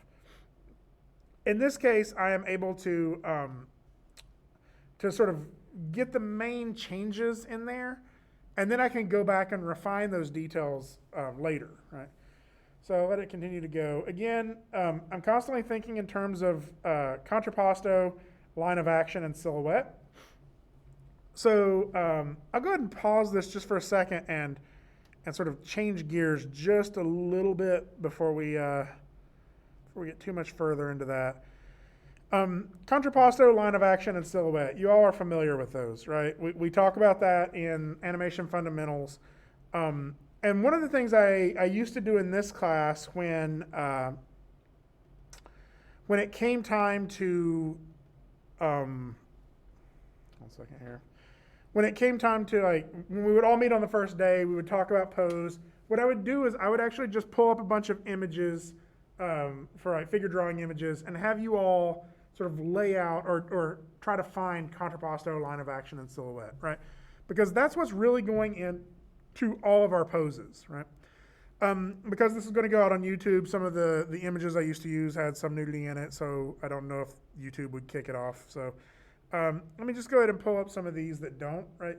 Like this character, like recognize contrapposto as those 2 angling lines that would go across their shoulders and across their hips, right? Your line of action is sort of the flow that goes through their spine and out the top of their head, out the bottom of their pelvis, right? It kind of gets this like flowing line all the way through the body, right? For your silhouette, like to me, that's really like, what are your limbs doing, right? We got our legs that are kind of sticking out this way.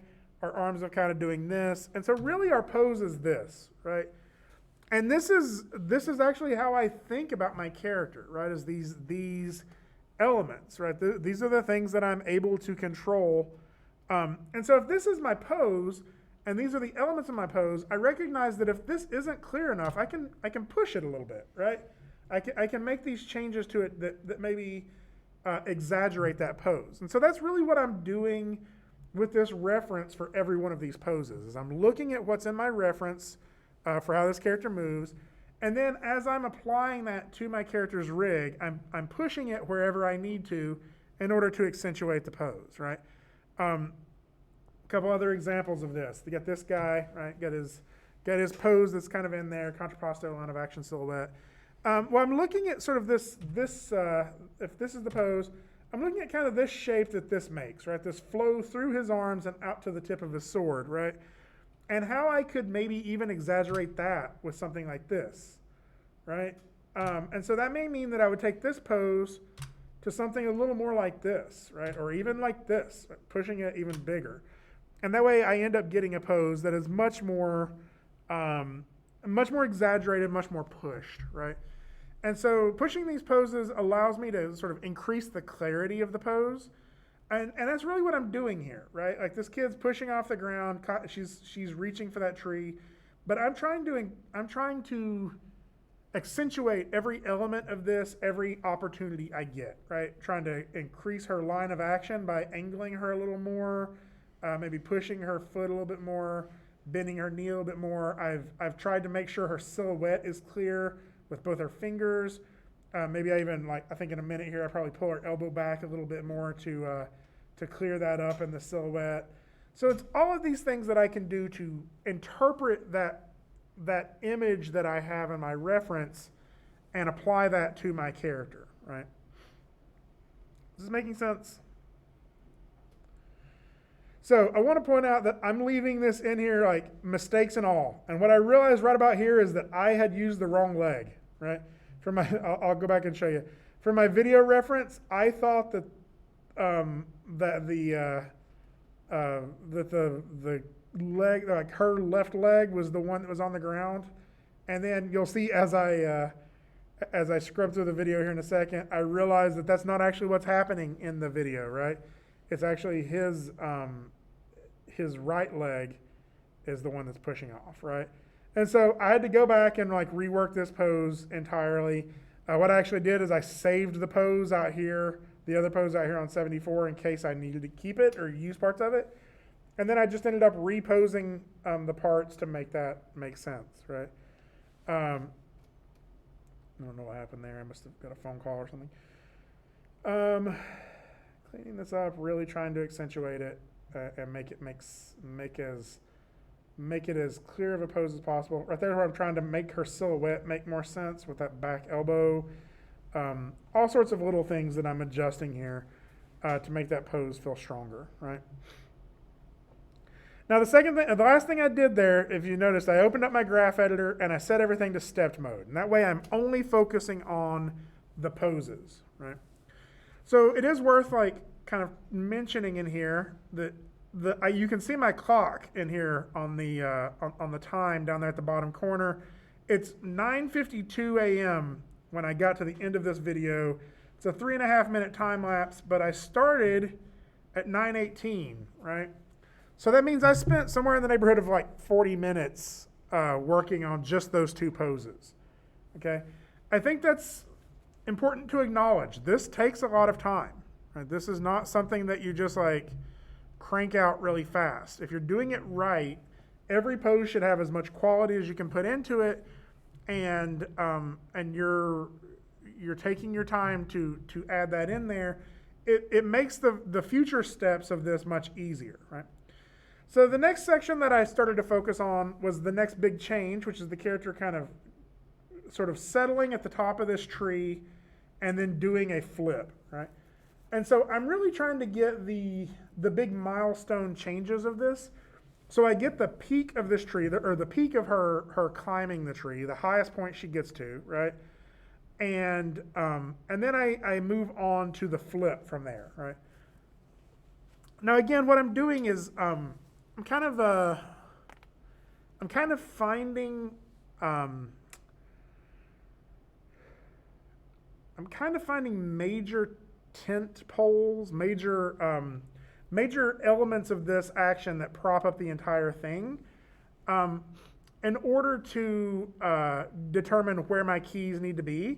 So like, where is the major changes? What are the, if you can only set 2 keyframes on this entire thing, what are the 2 most important to start with, right? And like, now I'm up to my 4 most important. I feel like I needed to have her in the sort of the 4 major locations she gets to. Like, first coming onto the screen, first touching the tree, reaching the peak of the tree, landing from the flip, right? And so I'm getting all of those poses in there. And then I'm going back and I'm refining the parts in between with additional poses that are necessary, right? That flip doesn't make sense if I don't have this shot with her up in the air, right? If she just goes from the top of the tree back down to the ground, nobody knows if she jumped, did she slide, did she flip? Yes. Katie, did you say something? Breaking it. Yep, I think you're breaking it. Yeah. Okay. How did you flip the character upside down? So that's a good breaking question. What I'm actually doing when I'm flipping the character, keep in mind I'm not using that placement controller. I just manually rotated everything until she was upside down. So if you kind of go back here and watch, let me go back to where it's at. I took her pelvis controller, like her root controller there, and I rotate that all the way around until she's upside down, right? And then I pull her feet up in the air and rotate those. And then again, the controllers I'm using, if you notice, sorry, let me get my annotation tool here really quick so you can see this. You'll notice her placement control is still over here. I never moved that, right? So really I'm just using this root control and each of her feet controls to kind of move her body around and pose her like one element at a time, right? And that's all that's really happening in all those other poses too. So really that means she's moving all of those elements in local space. Her arm's going to flip, and this is actually going to cause some problems later, but they're problems that we can fix. So you'll see those here in just a second when I show you. So like, you can kind of see what the problem is, right? Like, even though she's like that, like even I have her jump like that, when she tumbles through the air here, Maya doesn't know that I want her to do a full 360-degree flip, right? And so Maya's going to be a little confused with that. So some of the things I'm focusing on here is like, the character's kind of grabbing the leg. This took me a little while to get some of these poses. And even though you can't really see her face, I know that you will be able to when she lands. So I'm continuing to refine that face. So like, it eases into it. And refine this landing just a little bit more too. And so you can kind of see what the issue is there. Like, as she's scrolling through, she's really flipping in a weird way. I think the important thing to recognize about this is you need to trust the process, right? The reason pose to pose has existed for so long is because it works. And when you're doing pose to pose and you start seeing those weird little flips or stuff like that, like, now is not the time to fix that. Right?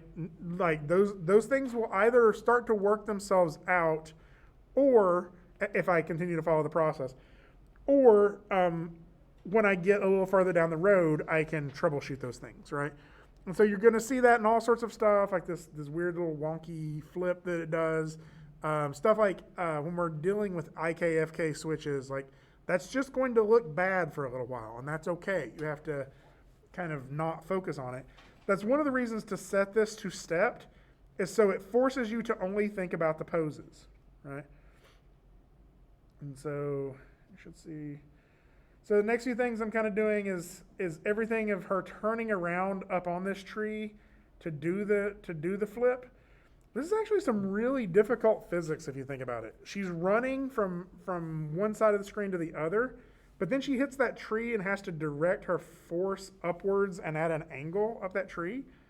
And then once she reaches the peak of where she can go because gravity's taking over, she does a full 180-degree turn and then does a front flip, right? And so you'll kind of see some of the stuff I just did. Did you see that? Let's see. If you go back a little bit, you'll see as I was animating here, I started recognizing she was going off screen. So I unfroze my camera and I kind of replaced it just a little bit and made that flip work a little bit better. You'll also notice that I kind of came over here in this side view or in this perspective view because somewhere in the process of doing that flip or animating that flip, she was moving at a weird trajectory and I actually had to change where she landed and where she was in the air to make that work, right? And so this is me just making some alterations to it. And I think, Katie, this may also answer the question you had earlier. This is perfectly fine in terms of level of environment. Just some very proxy like stuff that you're putting in there. Okay, again, in terms of workflow on this, I ended at 3:07 p.m. I started at 2:33, so about 30 minutes of work just to get that flip blocked in, right? So this is a good time to show you this, right? This is where I was at that point. This is the play blast of that animation. Am I sharing this with Video Optimized? I am, okay. So this is the play blast of just those keyframes, right? And so you can kind of understand what I'm getting here. You'll also see where some of the issues are in this, that if I watch this in spline mode instead, that does not look as good, right? I get a couple of very weird things. Like one, like watch how she turns here, her head kind of dips weird and then pops up. And then like, look at her arms are totally messing up through here. And then she gets up here to the peak of this flip and you're like, okay, cool, she's gonna keep flipping. Nope, she rotates back the other way, right? Again, like trust the process. There is a button, a single button that fixes this, right? But what ends up happening is if you worry about it now, if you're not animating this in stepped mode, you're going to see that as an issue and you're going to start wandering down the wrong path, right? You're going to start chasing that little error and trying to fix it instead of actually focusing on making all of your poses stronger. And the next thing you know, you're going to find another little error and you're going to be chasing it. And then suddenly, like, it's like a process, like a step-by-step process. And if you get off the path of doing those processes, it's hard to get back and be like, where was I? Like, what is my keys now? And your timeline will just be loaded down with too many keyframes, and you're like, I don't even know where to start fixing this now, right?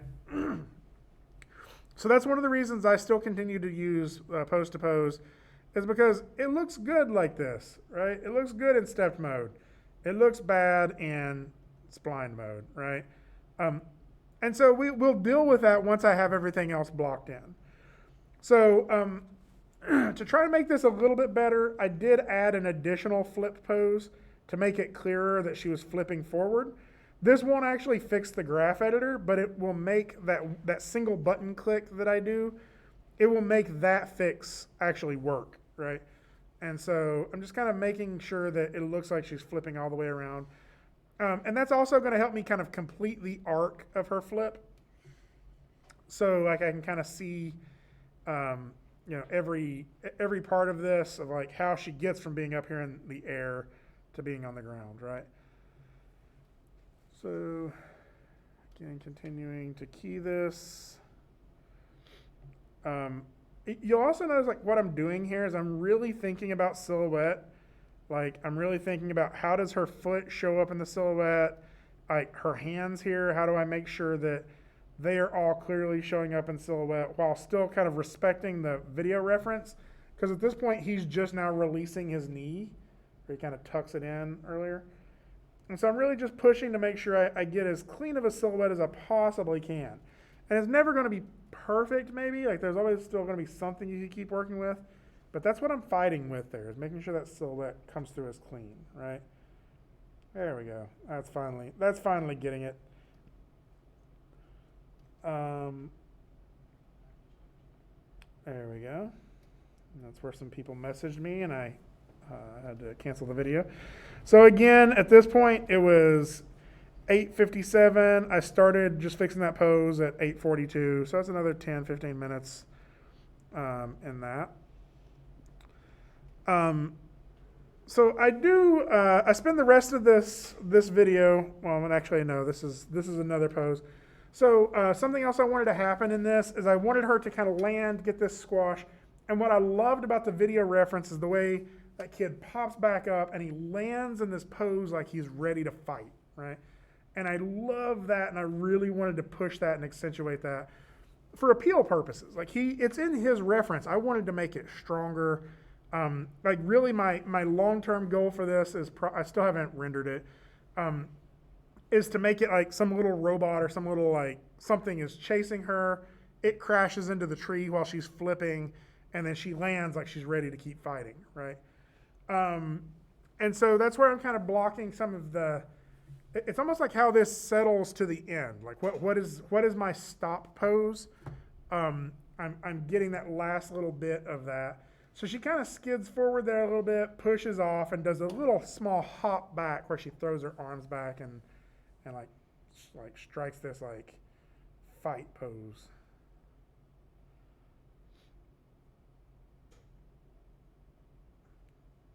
So let's see her. So this is the little hop back she does, I think. Changing some of the facial animation on this.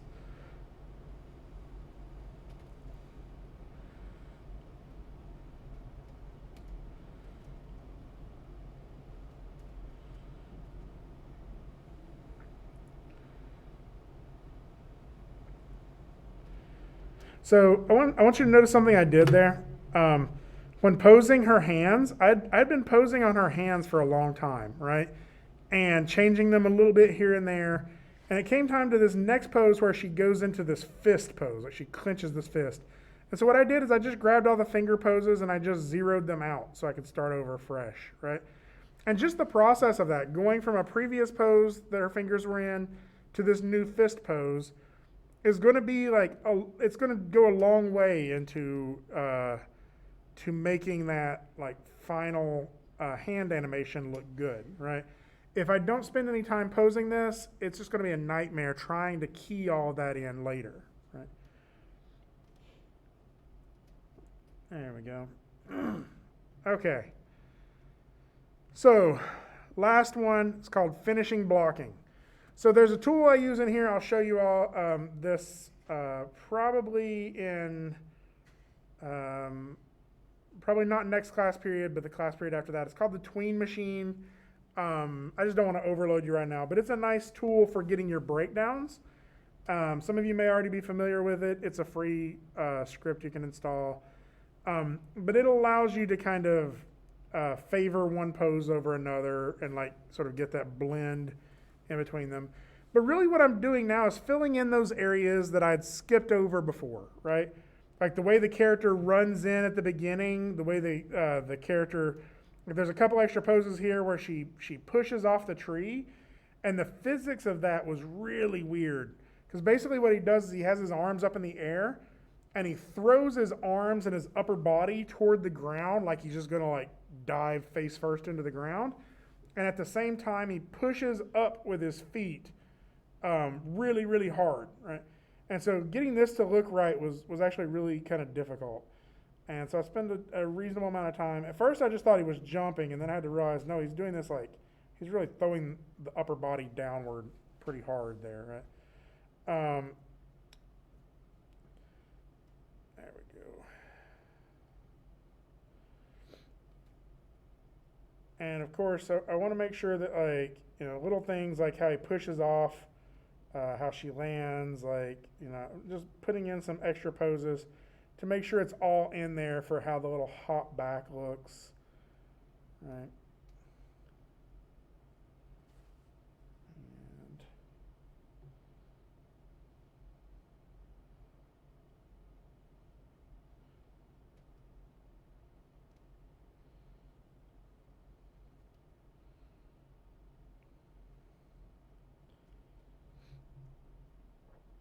And so this is me watching it over and over again. Like, essentially, that's what it is.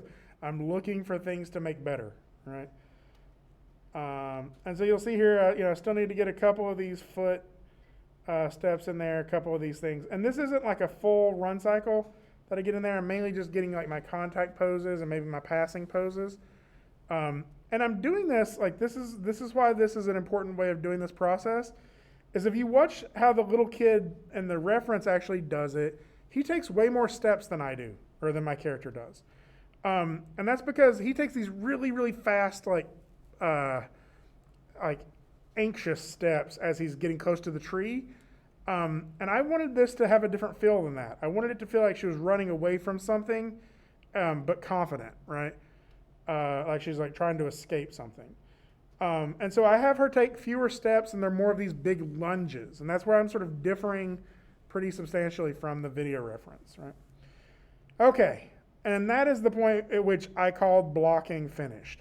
So I want to show you 2 more videos. This is what blocking looked like at this point. Right. We watch it. I'll go ahead and let that loop a few times. And I'm actually pretty happy with this. There's some timing issues with it. I feel like the whole thing feels a little slow to me. And there's a couple of poses I end up cleaning up later.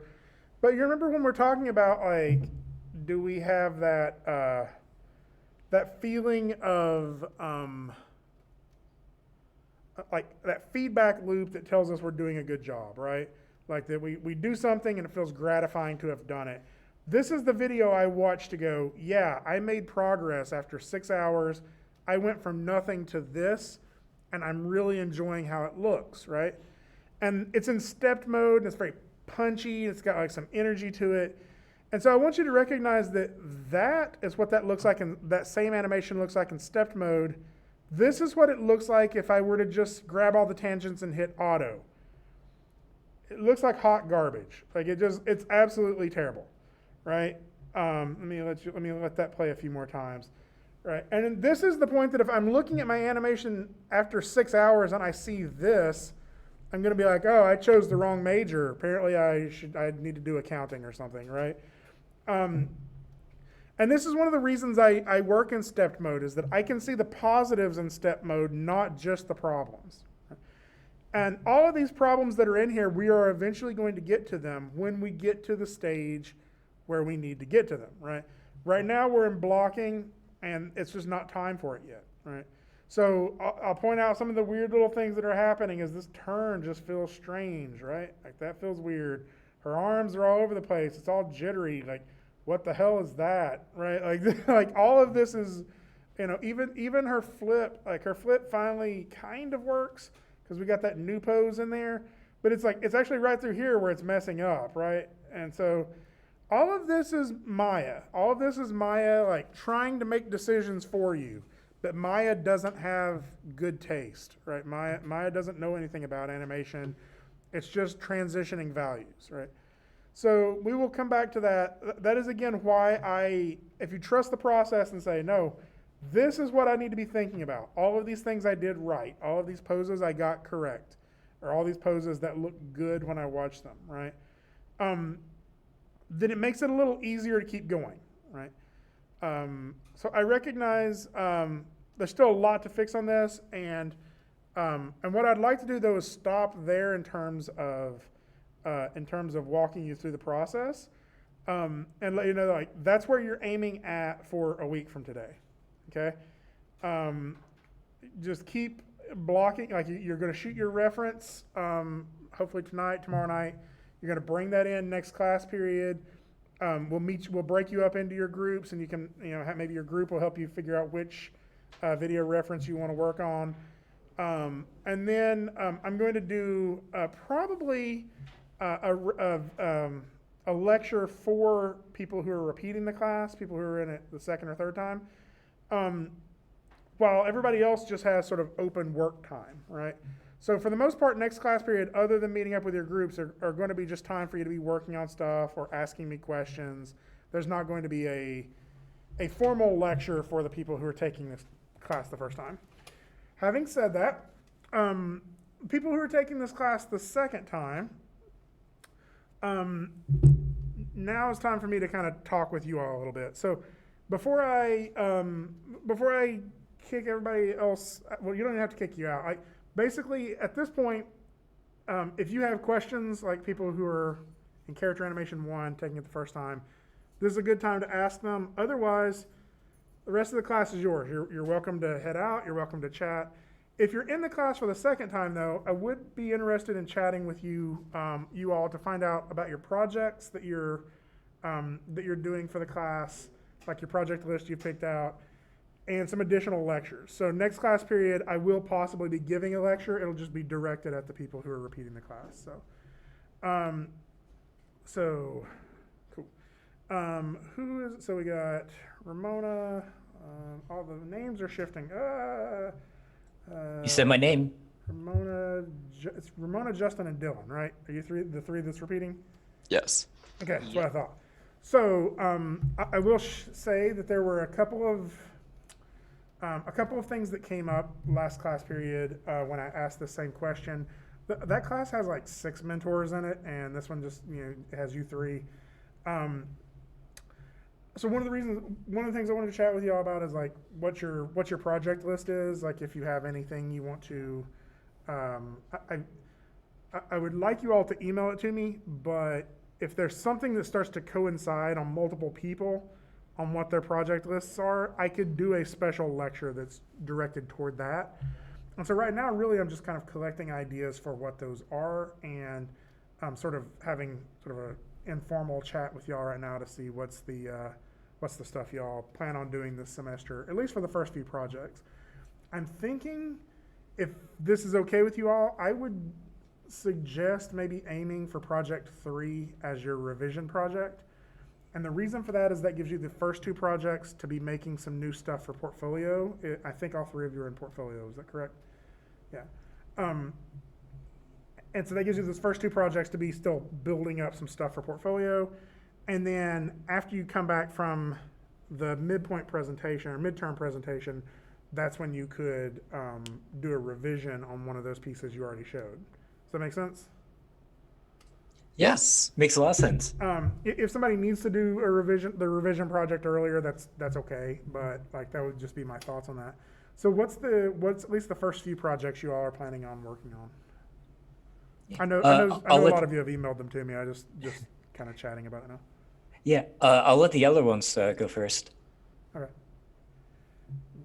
I was I was gonna do the fight between 2 characters. I was going to do a That's right. big guy and a small guy, and just make it like a big fight scene since I'm doing the cinematics.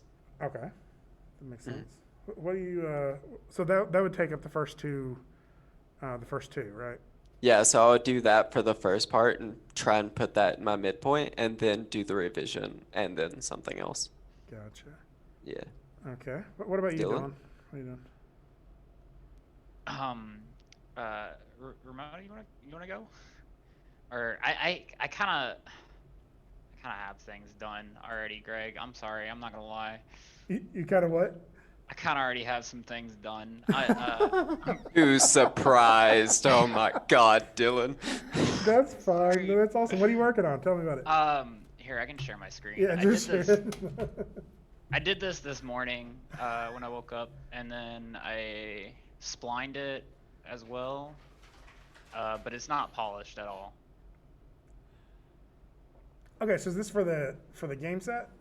Yes, but I don't think this rig is gonna work because it doesn't have joints. So I kind of said whatever, and realized that a 3-hit attack was one of the options anyways. Okay. So I did it. Okay.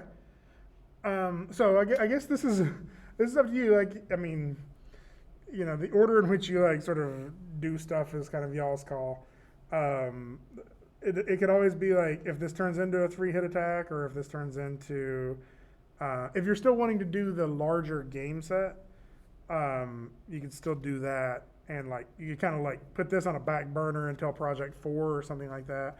Or this could be just like this could be a triple attack, and then you're just going to do a simpler game set, or whatever it is you want to do on that. So it's got some cool stuff to it. I think my thoughts I would be maybe have the character progress forward a little bit during some of this. But yeah, I like it. Gregor, like, he already kind of takes basically 2 steps, but like even further, like here. Yeah, think of it as like if you're attacking somebody and you're winning, like you almost progress on them, right? You're pushing them back. Yeah. And I think he like kind of still feels like he stands in the same spot and just kind of attacks right there. So I think I would just like really slowly just kind of drive him, forward in this Yeah. direction as he's doing those attacks. And I mean, it wouldn't be hard to even do that with like some animation layers or something. So, Yeah, it should. but yeah, I like where you're going with it. Thank you. Okay, so that makes sense. What about you, Ramona? What are you kind of working on right now? Yeah. Well, the projects that I have planned are I was going to start off doing the personality pantomime, Okay. and then I was going to move into creature walks, like doing a creature walk cycle, because that was going to be what I was going to do. I was going to do that for the art test, so it was essentially a way to kind of like do both at the same time, or like use something I learned from one project and put it into the other one. Yeah. The third project is going to be the revision project. I already know which one it's going to be because it's going to be the project I'm going to be heavily revising for portfolio. Okay. So I was interested to just be doing that for the project. And the last one is a cartoony body mechanics. I wanted to use that one to essentially so like I'm in another reanimated collab. So I kind of wanted to use an opportunity to, like I did for the first character animation course, I wanted to use that project I wanted to use that essentially for class as a good way to keep myself on top of that assignment and to just keep, work on that. Essentially just use class time to work on that one. No, that sounds cool. Okay, so you're actually the one that's a little bit of a, like you're doing 2D animation, and I know Shannon is doing a little bit, but I think you're the only person repeating in either class that's doing 2D animation. Anything That's what makes me special. Yeah, yeah, exactly. But that is one of the things. Like a lot of the stuff that the first class recommended or requested was like a little bit more 3D oriented. But that doesn't mean I can't do like one-off lectures or even tie in 2D animation lectures that are directed toward you. So anything you can think of, really. I'll tell you what the other class kind of the four things that kind of came up, and in all honesty, most of them were my suggestions. There was one of them that they came up with. I thought about some sort of creature lecture, like a quadruped running, what is it that makes a quadruped different than a biped? Or some sort of creature like flight lecture, like what makes a wing flap work the way it does or whatever. I also, like in 3D animation, I did a mocap lecture for anybody who's interested in learning about motion capture. I think, like, in all honesty, that's one I don't mind doing. But I honestly think like probably the best way for most people to see that one if they haven't seen it would just for me to refer back to the previous lecture or video I recorded, and then I could answer questions specifically on it. The one that came up in class that I thought was an interesting one is how to handle props in 3D, like maybe like making a prop rig or something like that. And I don't know that the rigging would work the same way, Ramona, in 2D, but it may still be something that you would get from that from the concepts of that if you needed to build like a 2D rig for a character holding something. Ideas, like, is there anything else that you all are thinking of that would just be like, I would really love to have a lecture on that, or somebody at least talk through that? There is a lecture later I'm going to do on polish, but that's as we get to that project 3. So I didn't mean to interrupt you. Sorry. Oh no, you're fine. I really like the creature presentation idea. I think that would be a really good presentation idea to do. Cool. I'm all for that one. I do too. I think like the two that are pretty popular are creature and props. And I didn't know if is anybody doing a creature for this first project? I'm not. Okay. Yeah, I didn't think so. Is anybody doing a creature at all, or not for sure? Second project, yes. That's First right. project, no. I'm probably not, to be honest. Okay. They seem hard. They are. Okay. Let me see where I can squeeze that in. And any other ideas y'all have? And it may end up being that one of these days is just like a grab bag full of 3 small things or something like that. But I'm trying to find places that I can squeeze extra little talks in for you all that might be beneficial. I don't ever want it to feel like you're repeating the class and really like having to learn new things on your own. Like there's time built into it to where I can have specific lectures for you all. So I would appreciate like hearing your thoughts about rigging props, because like for example for this last one that I just did, I definitely cheated a lot. Like I have like the main one that like I constrain, and then I have duplicates of it that I turn the visibility on and off based on the frame that he lets go or grabs it.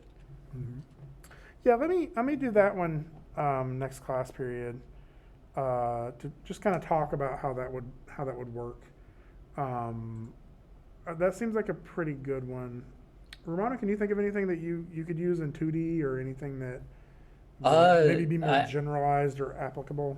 I mean, the one I can think of would be specifically tailored towards like just what I want to do. So I don't know if it's like beneficial for the entire group, but I would really like, I would really appreciate another lecture in 2D rigging, because I want to try to do a lot more of that for some of the projects I want to work on. And I think that like it's been a year since I was in the 2D course, so I probably forgot a couple things from rigging, and a nice little refresher course would be nice. Or at the very least, if you can't do that, like if you know like any good like Video series. lesson plans or tutorials to watch through, I would appreciate that. Yeah, let me that one might be one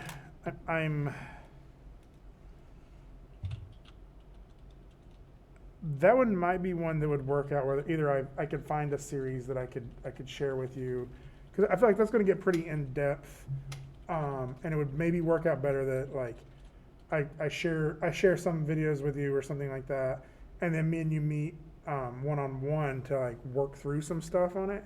Yeah, that works just fine. And then I could record that and then share it with anybody else who wants it too. Or like it may be one of those things that like I could go through and do like a specific like how to rig video. Yeah, so I think there are a couple options there. I'll be a little worried like getting too advanced in a live class on 2D would like I don't want to lure people away from their project because I'm talking about something they're interested in, but then it just leads them into not understanding any of it, and then it's all questions that are beginner level questions. Does that make sense? Yeah, I like how do I draw something into like I feel like it'd be more beneficial for you maybe if that's a one-on-one thing. I like the one-on-one idea, but still recording it. So if anyone's interested, they can still like watch through the video, but they're not like forced to like sit through the lecture. Yeah, and Shannon was in one of the 2D animation classes. I don't know if it was the one you were in or not. No, she took the very first 2D class that you offered over the summer. Yeah. I took it when Dylan and I took it when it was offered as a standard course. Right. Yeah, I think, and she's a really good artist, actually. Yeah, she's telling me that she's trying to aim more towards illustration and children's books. Oh, cool. Yeah, she's really impressive. Actually, Yeah, she's like Sydney, where like she's a really good 2D animator, but she wants to do more of the illustration work than the actual animation work. Yeah, actually, I was thinking she was visualization anyway, but maybe she's just taken enough electives to do this too. Okay, well, if y'all think of something else, I definitely think that it seems to me like maybe the one I'll look at next class period is the props option, and the creature option maybe if I can squeeze it in. Like I think I have some notes about creature The hard part about Creature is getting all of the stuff together to do a full lecture on that. I don't have everything right now, but I think I could do a props one pretty quickly or pretty easily. That would help. And I think that that's going to be beneficial down the road for some of the people taking it the first time too. So even if they backtrack and watch the lecture again. All right, cool. Well, thank you all for hanging around a little bit later. I will go ahead and let you go, and I'm going to head out too, I think. Well, thank you. Do you mind if I just ask you one-on-one, just one more question? Sure, Like, yeah. the rest of the people don't have to hang around if they don't want to, but I wanted to ask you about the personality pantomime project, because that's going to be the first one I'm doing. Okay. Is there like a specific criteria for that one? Because obviously when we did the first pantomime project in character animation, that one has a specific list of like, here's how long it should be. This is what you want the pantomime to be about exactly. Is that same criteria there for this one, or No, it's pretty open. I would still keep it a little on the shorter side, not short, but you don't want to bite off more than you can chew. One of the things Yeah. I was always thinking about on that one, did you ever see the Big Hero 6 animation tests that they did? Oh yeah, the one where it's like a character sits in a chair, but they sit in a chair each unique way. Right, and it's really that. It's like, how would your character come into a scene? And like, I've tried in the past, like I can come up with a scenario for you if you wanted to. Like, there's a lot of art tests that do that. Like, how would this character help an old lady across the street, right? Mm-hmm. If it's like a villain, do they like kick them across the street versus like, the guy who's running late for work? It's like, come on, let's go. It's stuff like that. Like, one of the ones I always thought would be interesting is like, how would your character order a donut, if they walked into a coffee shop or something like that? Would they be like, slap the table and like all like buddy with them, or would they be like, staring at their phone and barely paying attention, like, and whatever it is how they do a very simple action will tell you something about that character. And I think that's what I would kind of look at, is how would your character do that relatively simple action. Yeah, I really like both the ideas of like the sitting down and entering a scene, and the donut shop idea. I think both of those are pretty interesting. Cool. I Yeah. think they both have great opportunities for stuff. And there's so many different things you could do. Showing up late for class, character who, like, any situation that like requires them to act, but it's really more like, I feel like in that first time around through the pantomime project, like we emphasize like, who is this character, but really people just don't. They don't get that deep into it. They're like, this character is like, boy or like this character is like business person, like, and I'm like, no, really, who are like what? And I think that your work is very prime for doing that. Like, you're lucky the with character me you that just I did. go way overboard with characters, so Even the character, even the little animation you just did is like packed with character. So I think that would be a great piece. Yeah, And really, well, I it think helps. Yeah, that's- what helps with the first thing I did was I purposely designed a specific type of character with a specific type of personality. So all I had to do was just find a scene that would show off their personality, and Right. that was what I chose. Yeah, and I think that you could do that again. I mean, like really, like what you did was a short pantomime, a personality pantomime, really. What you could do is just extend something like that a little bit longer and say make the situation a little more complicated, right? Yeah.